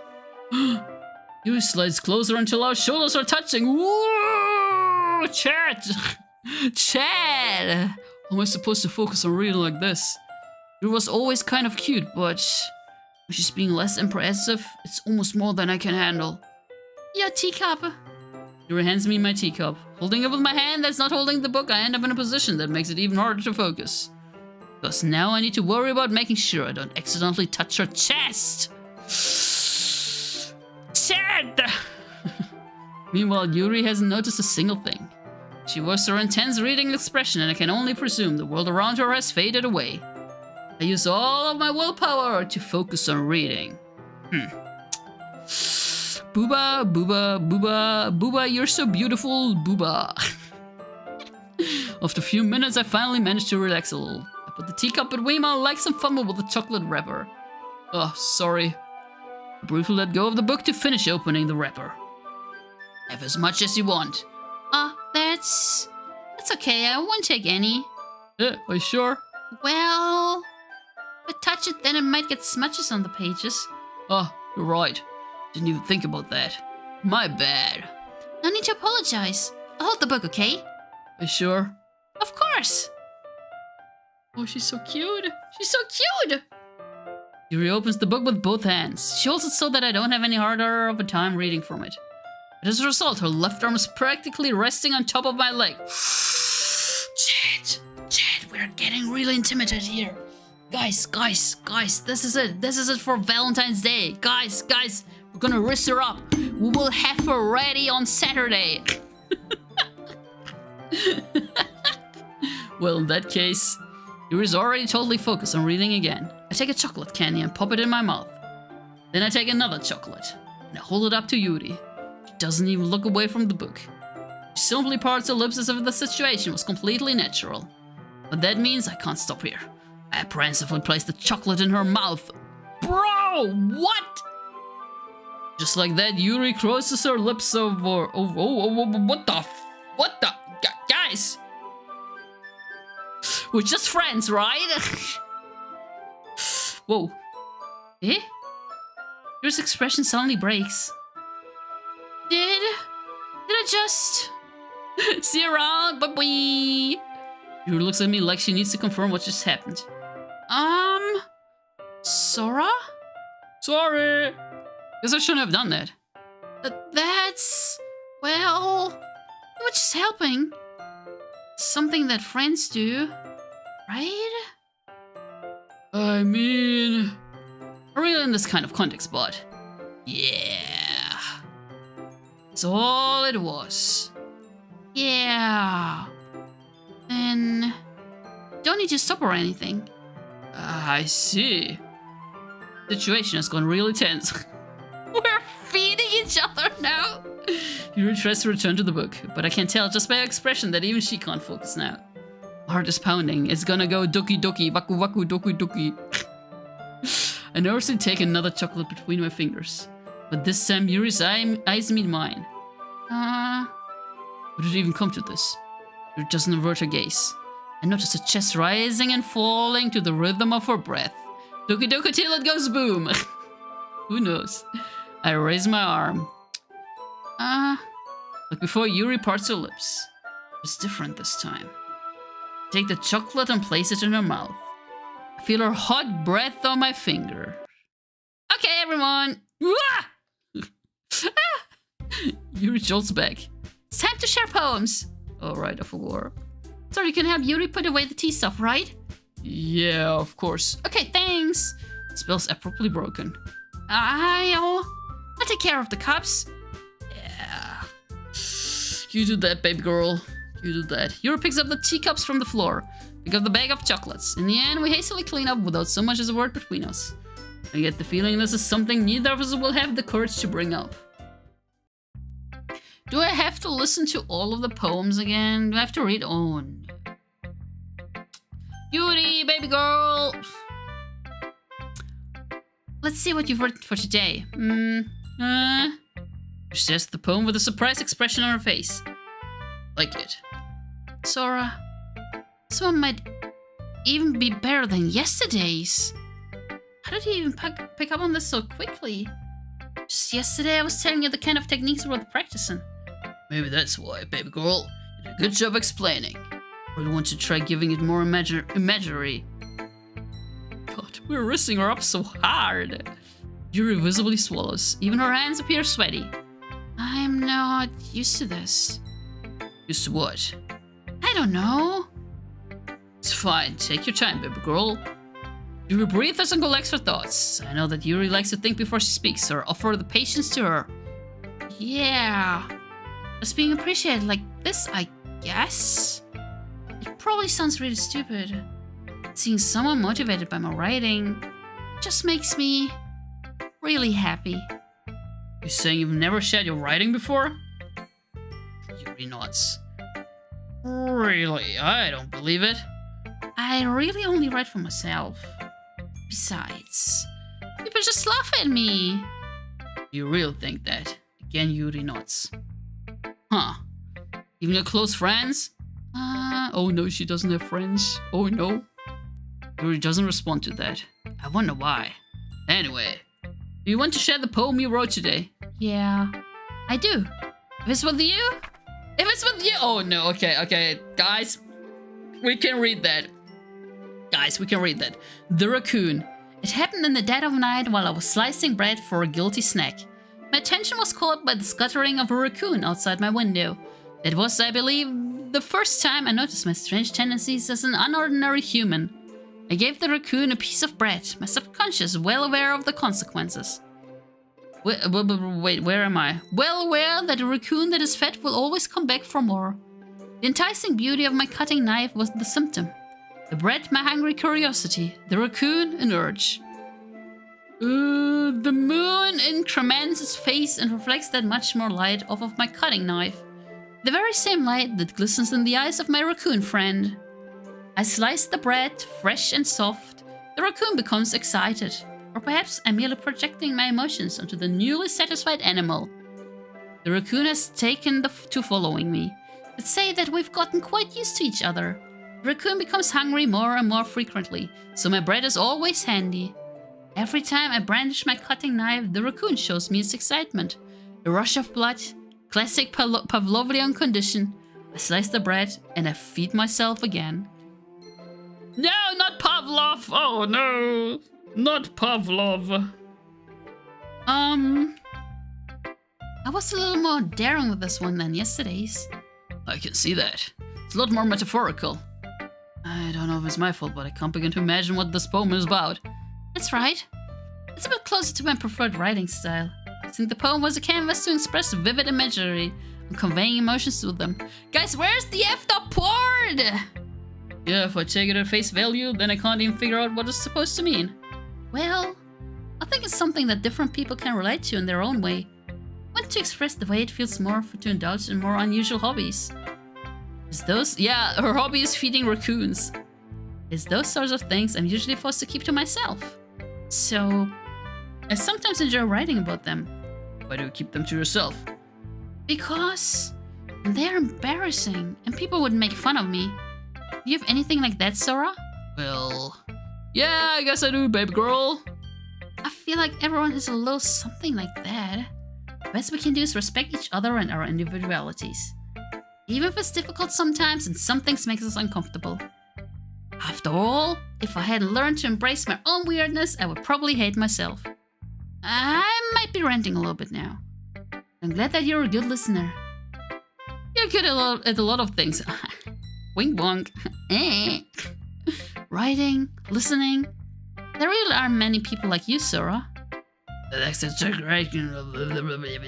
I just want to go into your pants, babe girl. It's just how I feel. I never thought I would feel so comfortable sharing my writing. Now I almost feel like I look forward to it. Just a real nice feeling. You're to thank for that. It's nothing really. Yuri smiles sincerely at me. For just a moment her timidness seems to disappear.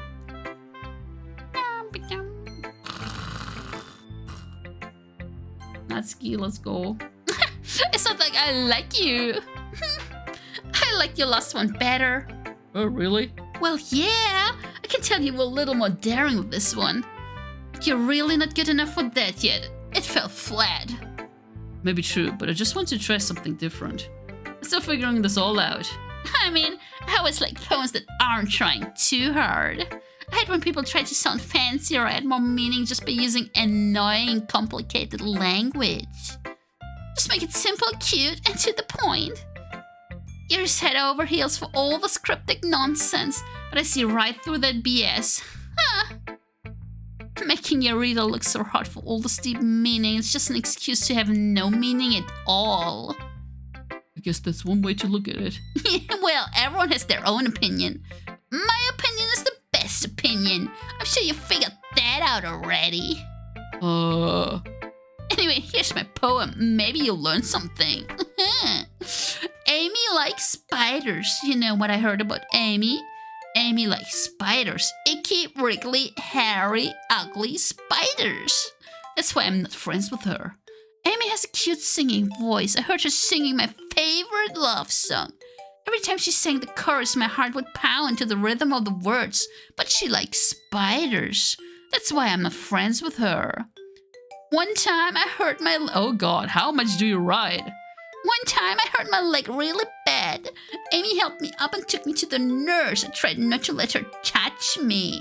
She likes spiders, so her hands are probably gross. That's why I'm not friends with her. Amy has a lot of friends. I always see her talking to people. She probably talks about spiders. What if her friends start to like spiders too? That's why I'm not friends with her. It doesn't matter if she has other hobbies. It doesn't matter if she keeps it private. It doesn't matter if it doesn't hurt anyone. It's gross. She's gross. The world is better without spider lovers. And I'm gonna tell everyone. Wait. What kind of poem is that? Not bad, right? It's quite a bit longer than yesterday's. Yesterday's was way too short. I was just warming up. But you didn't think that was the best I could? No, of course not. Anyway, the message is pretty straightforward in this poem. I don't have to explain it. Sometimes you can explain complicated issues with much simpler analogies. It helps people realize how stupid they're being. Yeah. Hey guys, I think Amy hates spiders. No, wait, Amy likes spiders and that's why she doesn't like Amy. Anyone would agree that the subject of this poem is an ignorant jerk. You know people like that? Of course! It's about how everyone thinks That doesn't matter, it can be anything. Everyone should be easy to relate to. Everyone has some kind of weird hobby or guilty pleasure. Something that you're afraid if people find out, they'd make fun of you and think less of you. That just makes people stupid. Who cares what someone likes as long as they're not hurting anyone and it makes them happy? I think people really need to learn to respect others for liking weird things. Yeah, she likes manga. Is that the weird thing? Oh, that's funny. You wrote about something similar today. Huh? You say Yuri? Yeah. She said her poem was about an unusual hobby of hers. Oh no! Is Yuri Amy? Does she like spiders? Don't really get it, but she says something similar to you. People shouldn't make each other feel insecure about those things. Really? Well, I mean, Yuri's pretty weird, so I wouldn't doubt that she has some weird hobbies. Not that there's anything wrong with that. Not like... It's not like I would judge her on anything. This gives trouble finding words. I guess I should try not to be so mean to her. I feel like insecure about her weird behavior and stuff. I mean, I always hate people who make me feel insecure. And Yuri made me feel insecure yesterday. The way you put it, it sounds like she's learned her lesson. I would say so. Even for... When are we gonna get to the weird stuff? Hey, Roro, yeah, you got chat. You wanna keep chat? If her writing sounds real different, I'm sure she'll appreciate the message in your poem. It's what I do best after all. I don't like writing unless there's a good message to take away from it. Like conveying emotions is important, but I want to make people think, not just feel. Remember that. I'm gonna write a good one for tomorrow. No! How many more? Okay, Sayori, okay. I like this one, Sora. It has some nice feelings in it. I'm glad. So that means better than yesterday's? Let me think.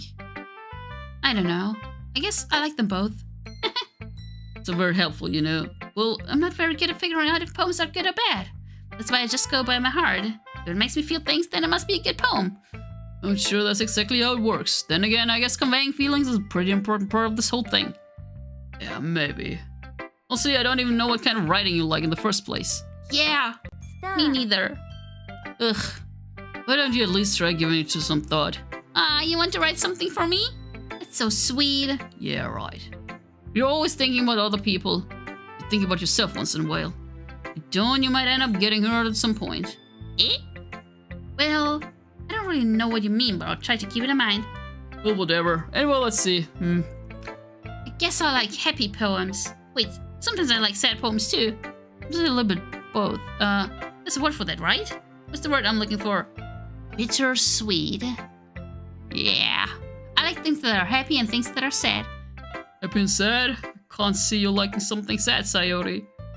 Well, I like happy the most, but sometimes when you have a little rain cloud in your head, a sad poem can help give the rain cloud a little hug. Make a nice happy rainbow. Sayori, that's unexpectedly poetic. It is? Maybe I'm getting better at expressing my feelings after all. Thanks, Sora. Should go write that down then. You read my poem? You can read my poem now, okay? Oh boy, why do they write so much now? Bottles. I pop up my scalp like the lid of a cookie jar. A secret place where I keep all my dreams. Little balls of sunshine all rubbing together like a bundle of kittens. I reach inside with my thumb and forefinger and pluck one out.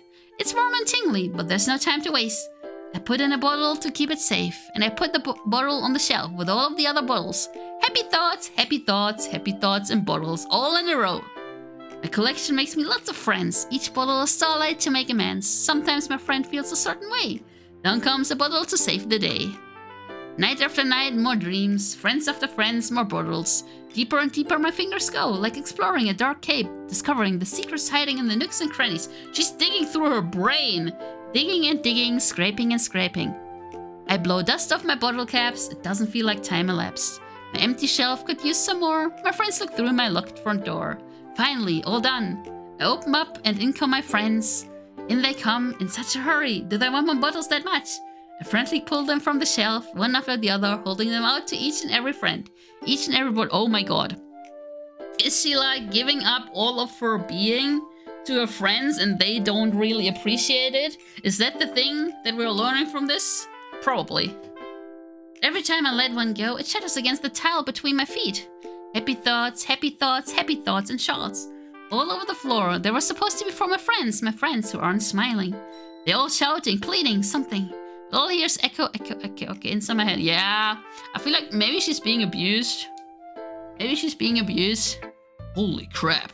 Sayori, did you really write this? Of course I did. Didn't I tell you yesterday I was gonna write the best poem ever? Yeah, but I mean, I didn't expect something like this coming from you. Monika taught me a whole lot. Oh god. And I've been really in touch with my feelings recently. I see that. It's almost kind of creepy. Creepy? Well, not exactly. Maybe because I'm used to you being cheerful. Oops. Well, never mind.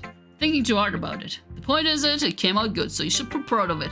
Thanks. I feel like I was meant to express myself this way. Even helps me understand my own feelings a little bit better. Writing is like magic. Been pretty passionate about this, huh? Hope you keep it up. Yeah. Writing's the best. I'm gonna keep writing until I die. Don't get it right of yourself. There's always had a habit of getting upset with something before dropping it no more than a week later. This is one of those times. Seeing the passion in her eyes makes it hard for me to be pessimistic. Guys, how much more is there? I thought we would be already at the bad part. Okay. Hi again, Sora. How's the writing going? Alright, I guess. I'll take that. As long as it's not going bad. I'm happy that you're applying yourself. Maybe soon you'll come up with a masterpiece. Wouldn't count on that. You never know. Want to share with you what you wrote for today? Sure, here you go. Give my poem to Monika. Alright. This one's good. Feels like you're not only getting more comfortable with your style, but the imagery is better than the last one I read. Just wondering, but have you been finding inspiration in Yuri's writing style? I guess so. Can't deny that she's talented. Yeah, totally. I think her poems are the most romantic. That's the best way to describe it. She's like a totally different person when she picks up a pen. I noticed that too. When she's talking about literature, it's like a light turns on inside her. Sadly, it's hard to get much personal conversation out of her. Trust me, I've tried. Who knows what's going on in that head of hers? Hope you don't mean that in a bad way. No, of course not. I just meant that I wish she didn't keep so much to herself. But still, defending her like that, you must be pretty into her. Completely misunderstood. Calm down, I'm kidding. Besides, I'm pretty sure she's already got a boyfriend. Excuse me, what? Wait, really? Yeah, a fictional one anyway. Oh god. Monika kind of whispers that last part to me. It's just a hunch, bud. Well, there's not really anything wrong with that. Oh well, I know. I was just saying. But anyway. Want to read my poem now? I like the way this one turned out, so I hope you do too. Alright, let's take a look. No. Okay. Save me. The colors, they won't stop. Bright, beautiful colors. Flashing, expanding, piercing. Red, green, blue. An endless cacophony of meaningless noise. The noise, it won't stop. Violent, grating waveforms, squeaking. Where is there? The squeaking thing that looks like it's a cross. Squeaking, screeching, piercing. Sine, cosine, tangent. Where is their mouth now? Like playing a chalkboard on a turntable. Like playing a vinyl on a pizza crust. An endless poem of meaningless. Load me. Excuse me, what? Load what? Load me? Load the gun or what? What's happening? It's even more abstract than your last one, huh? I guess just the way I write. I'm sorry if you don't like it. No, never said that.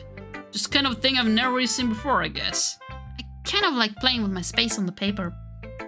Choosing where and how to space your words can totally change the mood of the poem. It's almost like magic. The way I wrote the lines really short makes it feel like they're trying to speak over the noise.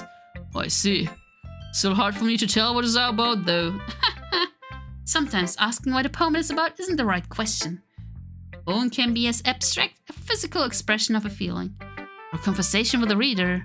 So putting it that way, not every poem is about something. Anyway, here's Monica's writing tip of the day. Sometimes you'll find yourself facing a difficult decision. When that happens, don't forget to save your game. Okay, I'm gonna save my game. Okay, wait. It's a little bit weird, isn't it? You never know when you might change your mind. When something unexpected may happen. Wait, is this tip even about writing? What am I even talking about? Ooh, are we finally at the part where it gets weird? That's my advice for today. Thanks for listening. Is it gonna get weird finally? Okay, everyone. We're all done reading each other's poems, right? I have something extra planned today, so if everyone could come sit at the front of the room. Is this about the festival? Well, sort of. Ugh. Do we really have to do something for the festival? It's not like we can put together anything good in just a few days. Just end up embarrassing ourselves instead of getting any new members. That's a concern of mine as well. I don't really do well with last-minute preparations. Don't worry so much. We're going to keep it simple, okay? We won't need much more than a few decorations. Sayori has been working on posters. I've designed some pamphlets we can give out during the event. Okay, that's great and all. It doesn't tell us what we're actually going to be doing for the event. Ah, sorry, I thought you heard about it already. We're going to be performing. Are we gonna sing? Performing? Penis? Monica? Yeah, we're going to be having a poetry of performance. Oh boy. Each of us are going to choose a poem to recite during the event. The cool part is we're also going to let anyone else come up and recite poems too. There's putting it on the posters in case anyone wants to prepare ahead of time. Sarah has been coloring a poster all up for us to see. Are you kidding me, Monica? Oh god, my voice. You didn't already start putting those posters up, did you? Well, I did. Really think it's that bad of an idea? Well, no. It's not a bad idea, but it didn't set up for this, you know? There's no way I'm going to be performing in front of a group of people like that. I agree with Natsuki. I could never in my life do something like that. Imagining it, Yuri shakes her head in fear. Guys! No, Sayori, I understand where you're coming from. Remember that Natsuki and Yuri have never shared their poems with anyone until just a couple days ago. A lot to ask for them to recite their poems out loud, a whole room full of people. Guess I kind of overlooked that. So I'm sorry. But I still think we should give it our best. We're the only ones responsible for the fate of this club. If we start the event and each put on a good performance, then we'll inspire each other. We're not the poetry club, we're the literature club. What the hell? The more people who perform, the better we'll be able to show everyone what literature is all about. Yeah! It's about expressing your feelings, being intimidated with yourself, finding new horizons, and having fun. There's difference? I don't know, man. If I write a poem or if I write a story, I think that's different. That's right. And it's those reasons that we're all in this club together. We're all in this together. Do you want to share with others? To inspire them to find the same feelings that brought you here in the first place.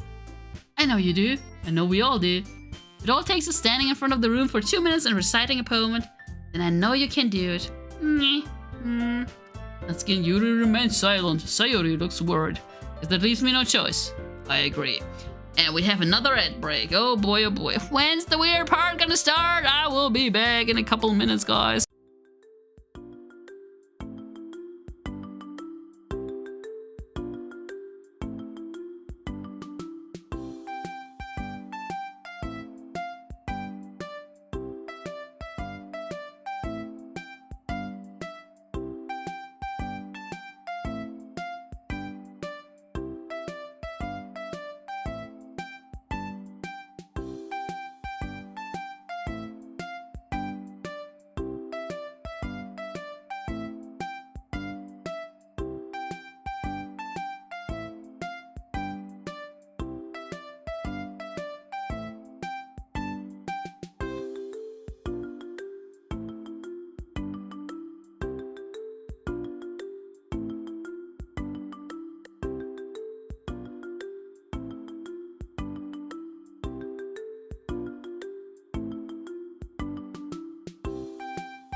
Welcome back. Okay, so I just checked the Google, and Google says this takes like 2 to 3 hours for it to take a weird turn, like at the festival thingy. Yeah, I should drink. I bet my voice tomorrow will be like bad.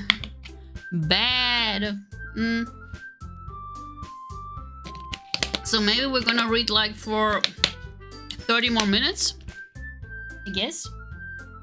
Like, I don't know how much longer the game is. Wait, let me save. What does it say? Doki Literature Club Plus. How long to beat? 6 days. That doesn't tell me anything. Main story 3 hours and 16 minutes. Median 4.5. Bye. If we want to see everything, we want to see everything. 15 hours? What the frick? Yeah, we're not gonna do that. Okay, let's just read some more. Maybe something weird will happen. I agree. I don't think it's too much to ask. I think that Sayuri and Monika have been trying really hard to get new members. The least we can do is help them out a little bit. Well, maybe, but... Looks like Natsuki doesn't have any arguments left. Okay, fine. Guess I'll just have to get it over with. Alright. Phew. Thanks, Natsuki. What about you, Yuri? Yuri dejectedly glances around at everyone else's expectant faces. I guess I don't really have a choice. Oh no, that's not good. That's everyone. You're the best, Yuri. This club is seriously going to be the death of me. Oh no, I hope she doesn't actually mean that. Oh gosh, you'll be fine, Yuri. But anyway, let's move on to the main event. Oh no, please don't tell me this is foreshadowing. I want each of you to choose a poem of yours.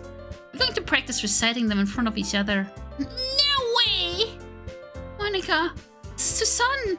Well, if you can't recite your poem in front of the club, how do you expect to do it in front of strangers? Oh no. Don't worry.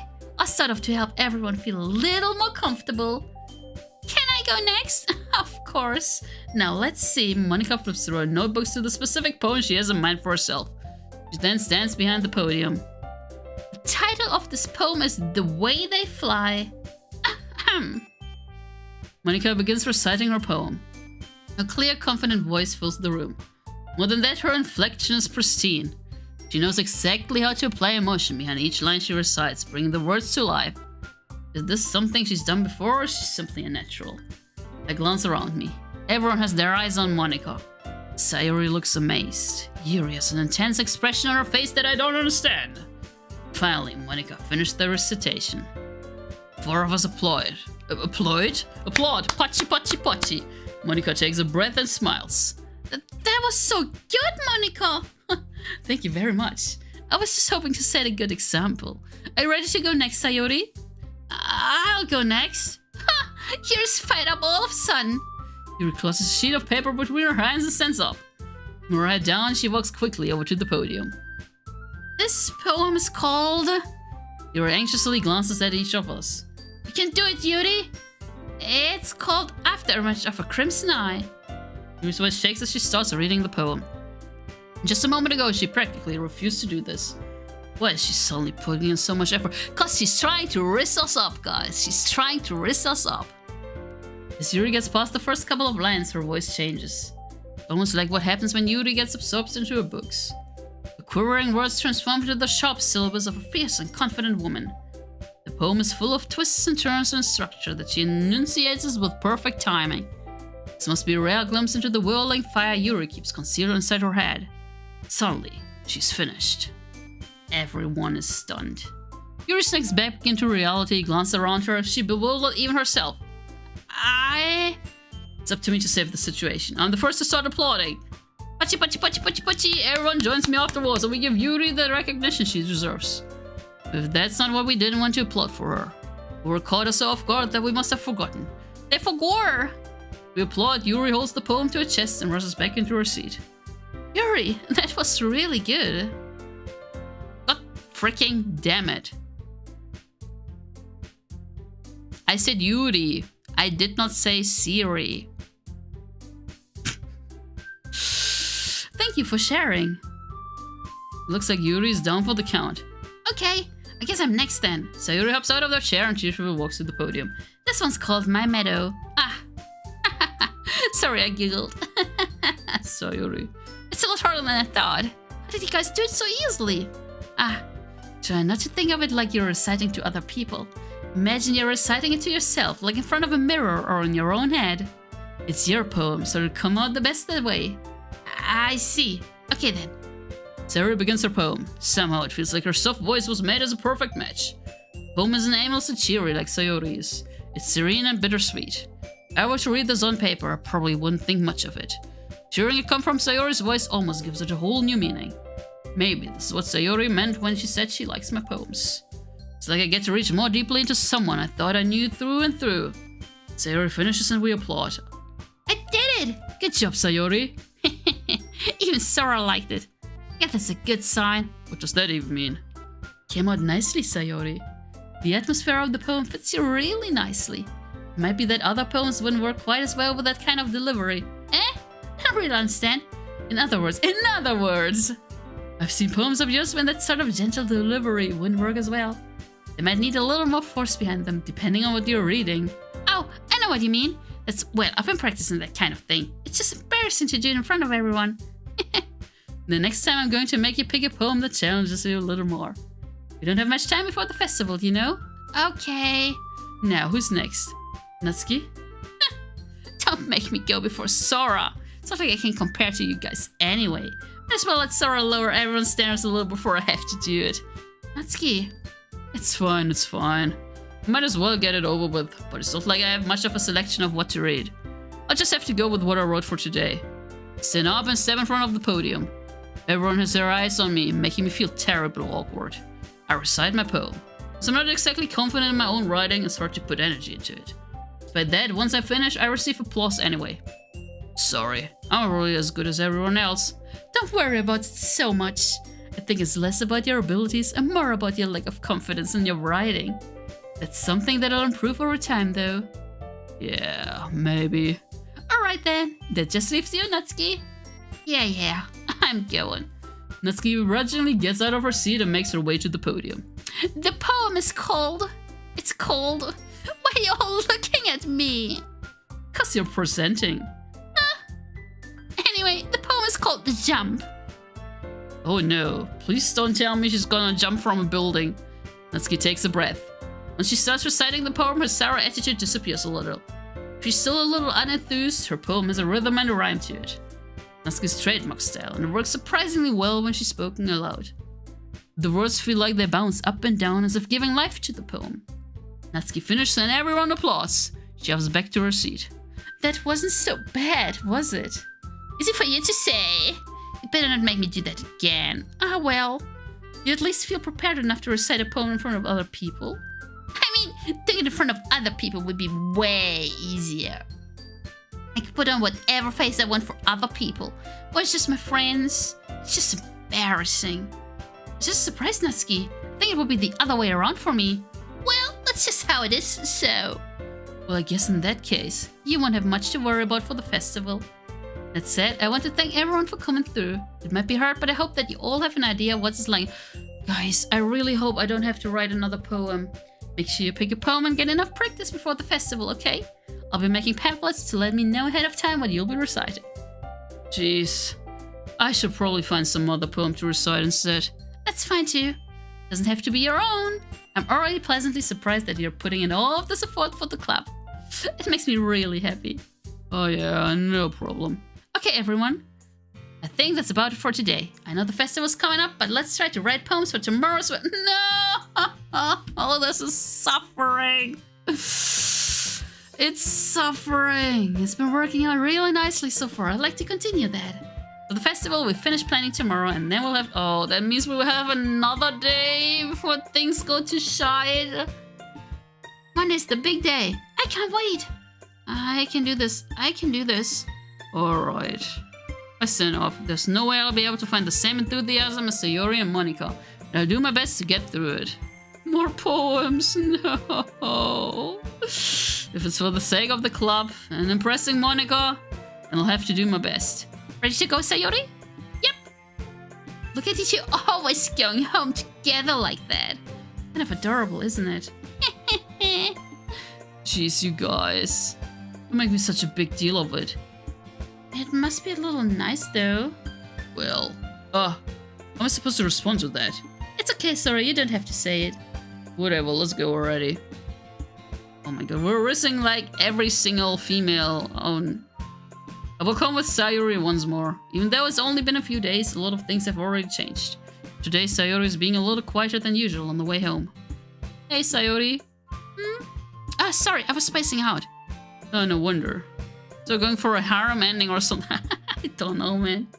I was thinking about something from earlier. I like how we get to... I mean... Sarah fumbles with the worst. Does she think we're a couple? Man, I don't know. So let's just say that one day Yuri asked to walk home with you. Oh? What would you do? What would you do? What kind of question is that? Kind of putting me on the spot here. I would walk home with Yuri. Oh no, wait. Wait. I mean, I would walk home with her, but I don't think she will like that. But, sorry. Walking home with Yuri, huh? I just thought of that make my heart pound. I mean, given how hard it is for her to socialize, it would feel awful turning her down, so...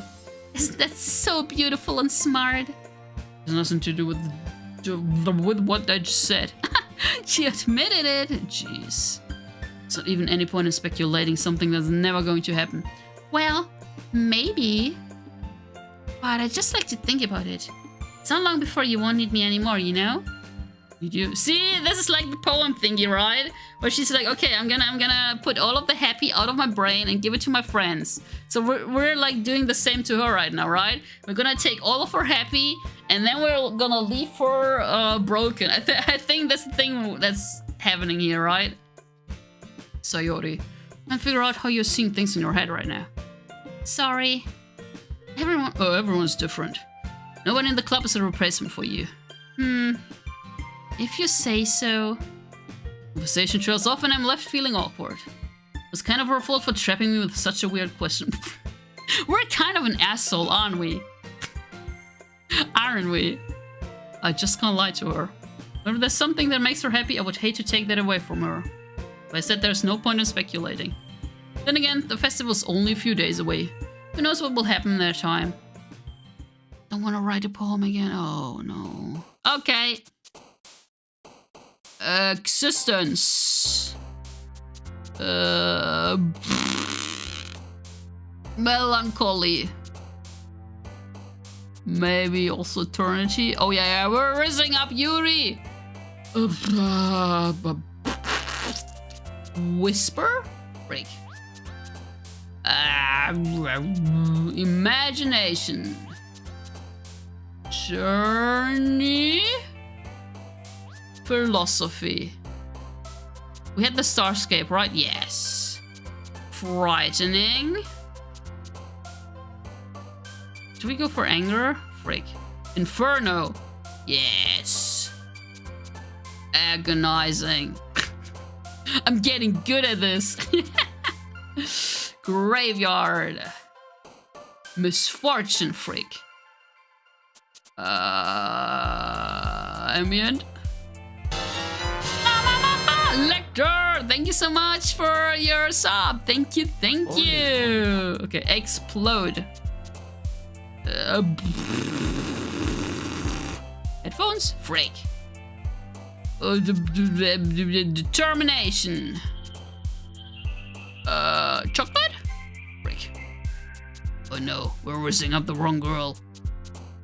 Entropy.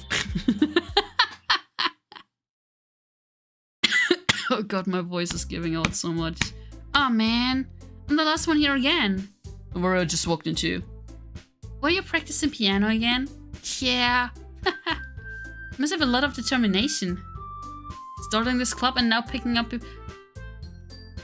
I'm feeling like they're picking up on the words that I also pick. Right? She just picked up determination, and I think in a couple of their poems they also picked up the words that I picked. I might be imagining this, but I'm not sure. Starting this club and now picking up piano? Well, maybe not determination, but I guess passion. Remember that the club wouldn't be here if it wasn't for all of you? And I'm super happy that you're all willing to help out for the festival too. I can't wait for the festival. It's gonna be great. Eh? Weren't you complaining about just yesterday, Natsuki? Well, yeah. I'm not talking about our part of the festival. It's a whole day of school where we get to play and eat all kinds of delicious food. Sound a bit like Sayori all of a sudden. Monica, do they usually have fried squid? Squid? That's a pretty specific thing to look forward to. Ah, come on. Are you saying you don't like squid? You of all people. Eh? I didn't say I don't like it. Besides, what do you mean by you of all people? Because it's right in your name. What? Monica. Ugh. Ika. Eh? That's not how you say my name at all. So that joke makes no sense in translation. Eh? She's trying to break the fourth wall, isn't she? She's trying to break the fourth wall. That's the second time. The first one was when she told us about the saving, right? And now she's like, translation. Because it's coming from Japanese, right? Let's just focus on our own event for now, okay?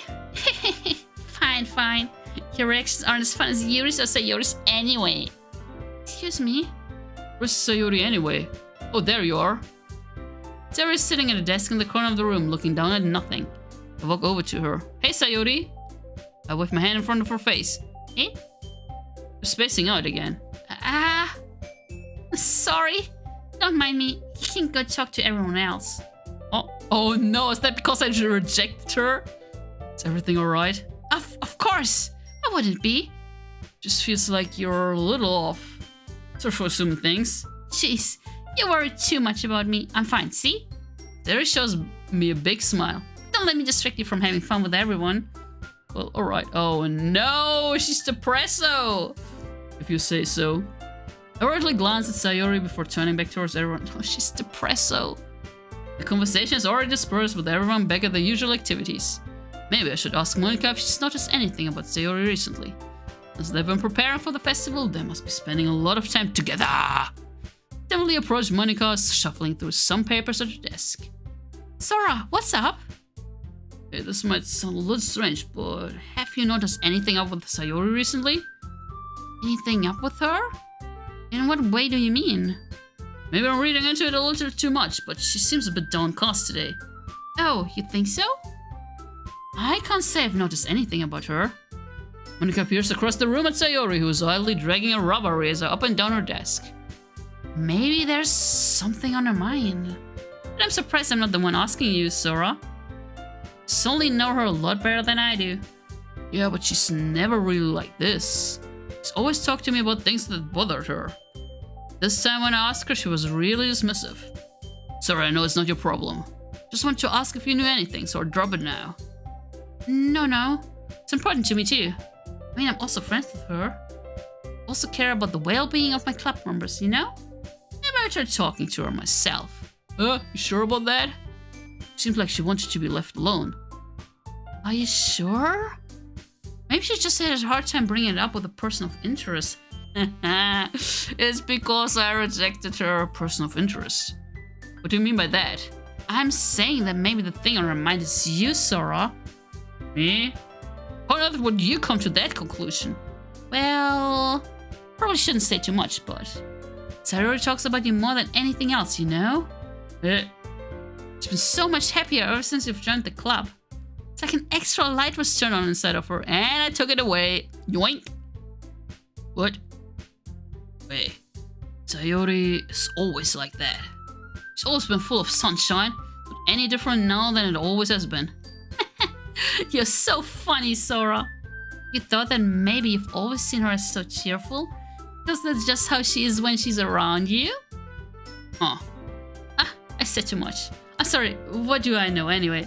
You mean to jump to conclusions, so you should just forget about what I said. Try to talk to her, son, so try not to think about it for now. Alright. Monika smiles meaningfully. I know she said to forget about it, but I already know that I won't be able to get her words out of my head. Monika stands up from her desk and walks across the room to where Sayori is sitting. Watch her kneel down to Sayori and gently talk to— It's like she's talking to a child! But she's keeping her voice so quiet that I can't hear her from here. I sigh and sit myself down. I know Sayori told me not to worry about her and to have fun with everyone else. It's impossible to do when she's behaving like this. How much do I care about her that I'm letting this weigh me down so much? Now it feels like I'm the one behaving out of the ordinary. There's nothing I can do besides wait for Monika. Why does it feel like I'm being watched? I glance around the room. Suddenly I notice Yuri peering at me from over her book. She looks away just as quickly with a flustered look on her face. I realize that she won't get anywhere like this. I've never really seen Yuri approach anyone or start a conversation on her own accord. Well, she's talking to us. She's doing that to us. I have no choice but to approach her myself. But now it's a little easier for me to do that. Stand up from my desk and sit in one to the next. I didn't mean to bother you or anything. Relax, you didn't even do anything. But I could tell that you wanted to be alone with your thoughts. Alone with my thoughts? Were you even able to tell that I was thinking like that? Well, something that I do a lot. So it wasn't hard for me to spot based on your posture and expression. No, not that I was staring at you or anything. I didn't do anything creepy like that. In any case, I guess you were right. Sorry if I caused you any concern. Don't apologize. Troubles are only the concern of those who willingly share in that concern. Of course, there are certainly those who find the most comfort in keeping to themselves. They are all such yappers. They all lap? Yeah, man, I want a lap pillow. They yap so hard.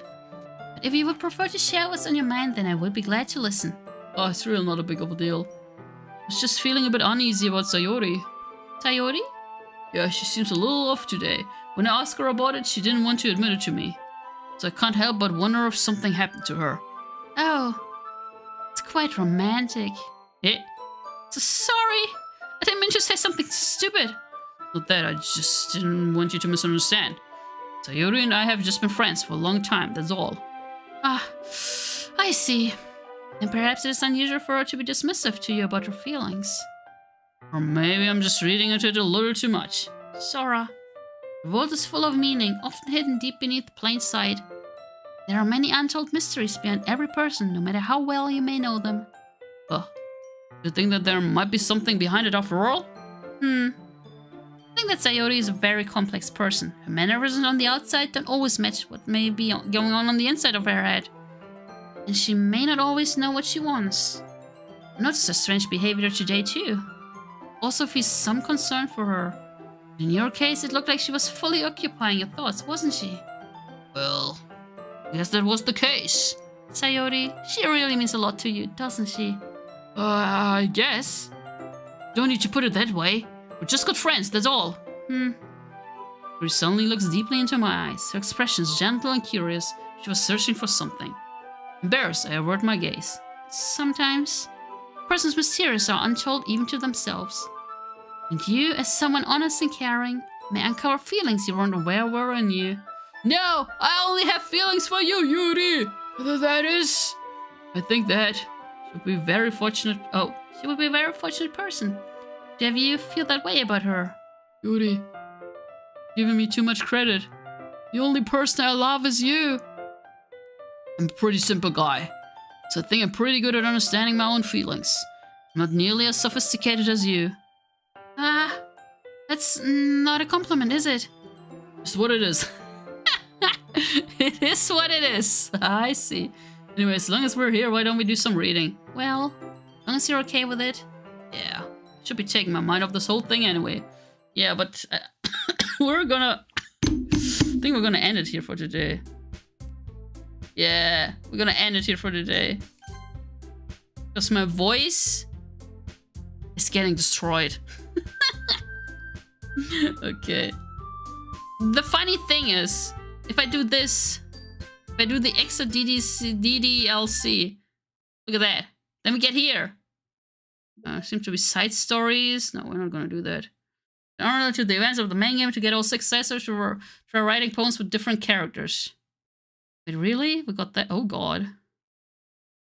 This is interesting. Even when I go for like quit, like see. Oh, now it actually quit.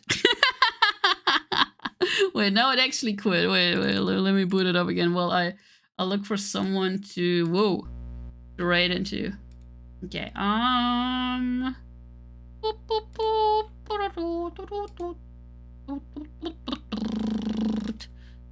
wait, you can't see it.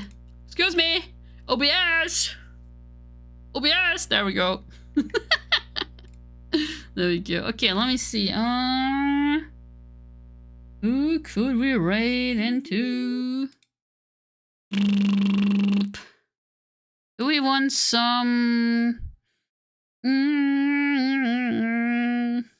Let me listen to them. Wait. Let me listen to them. There's a karaoke. You guys want some karaoke? They might be ending. Thank you so Naena? I'm not sure how to pronounce their name. Well, let's raid into them. They're doing like an unarchived karaoke.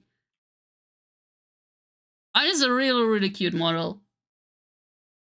It's a really cute model. But yeah, anyways, thank you so much for watching. I hope you're gonna have a great rest of the evening, one night, time, afternoon, whatever time zone you're from.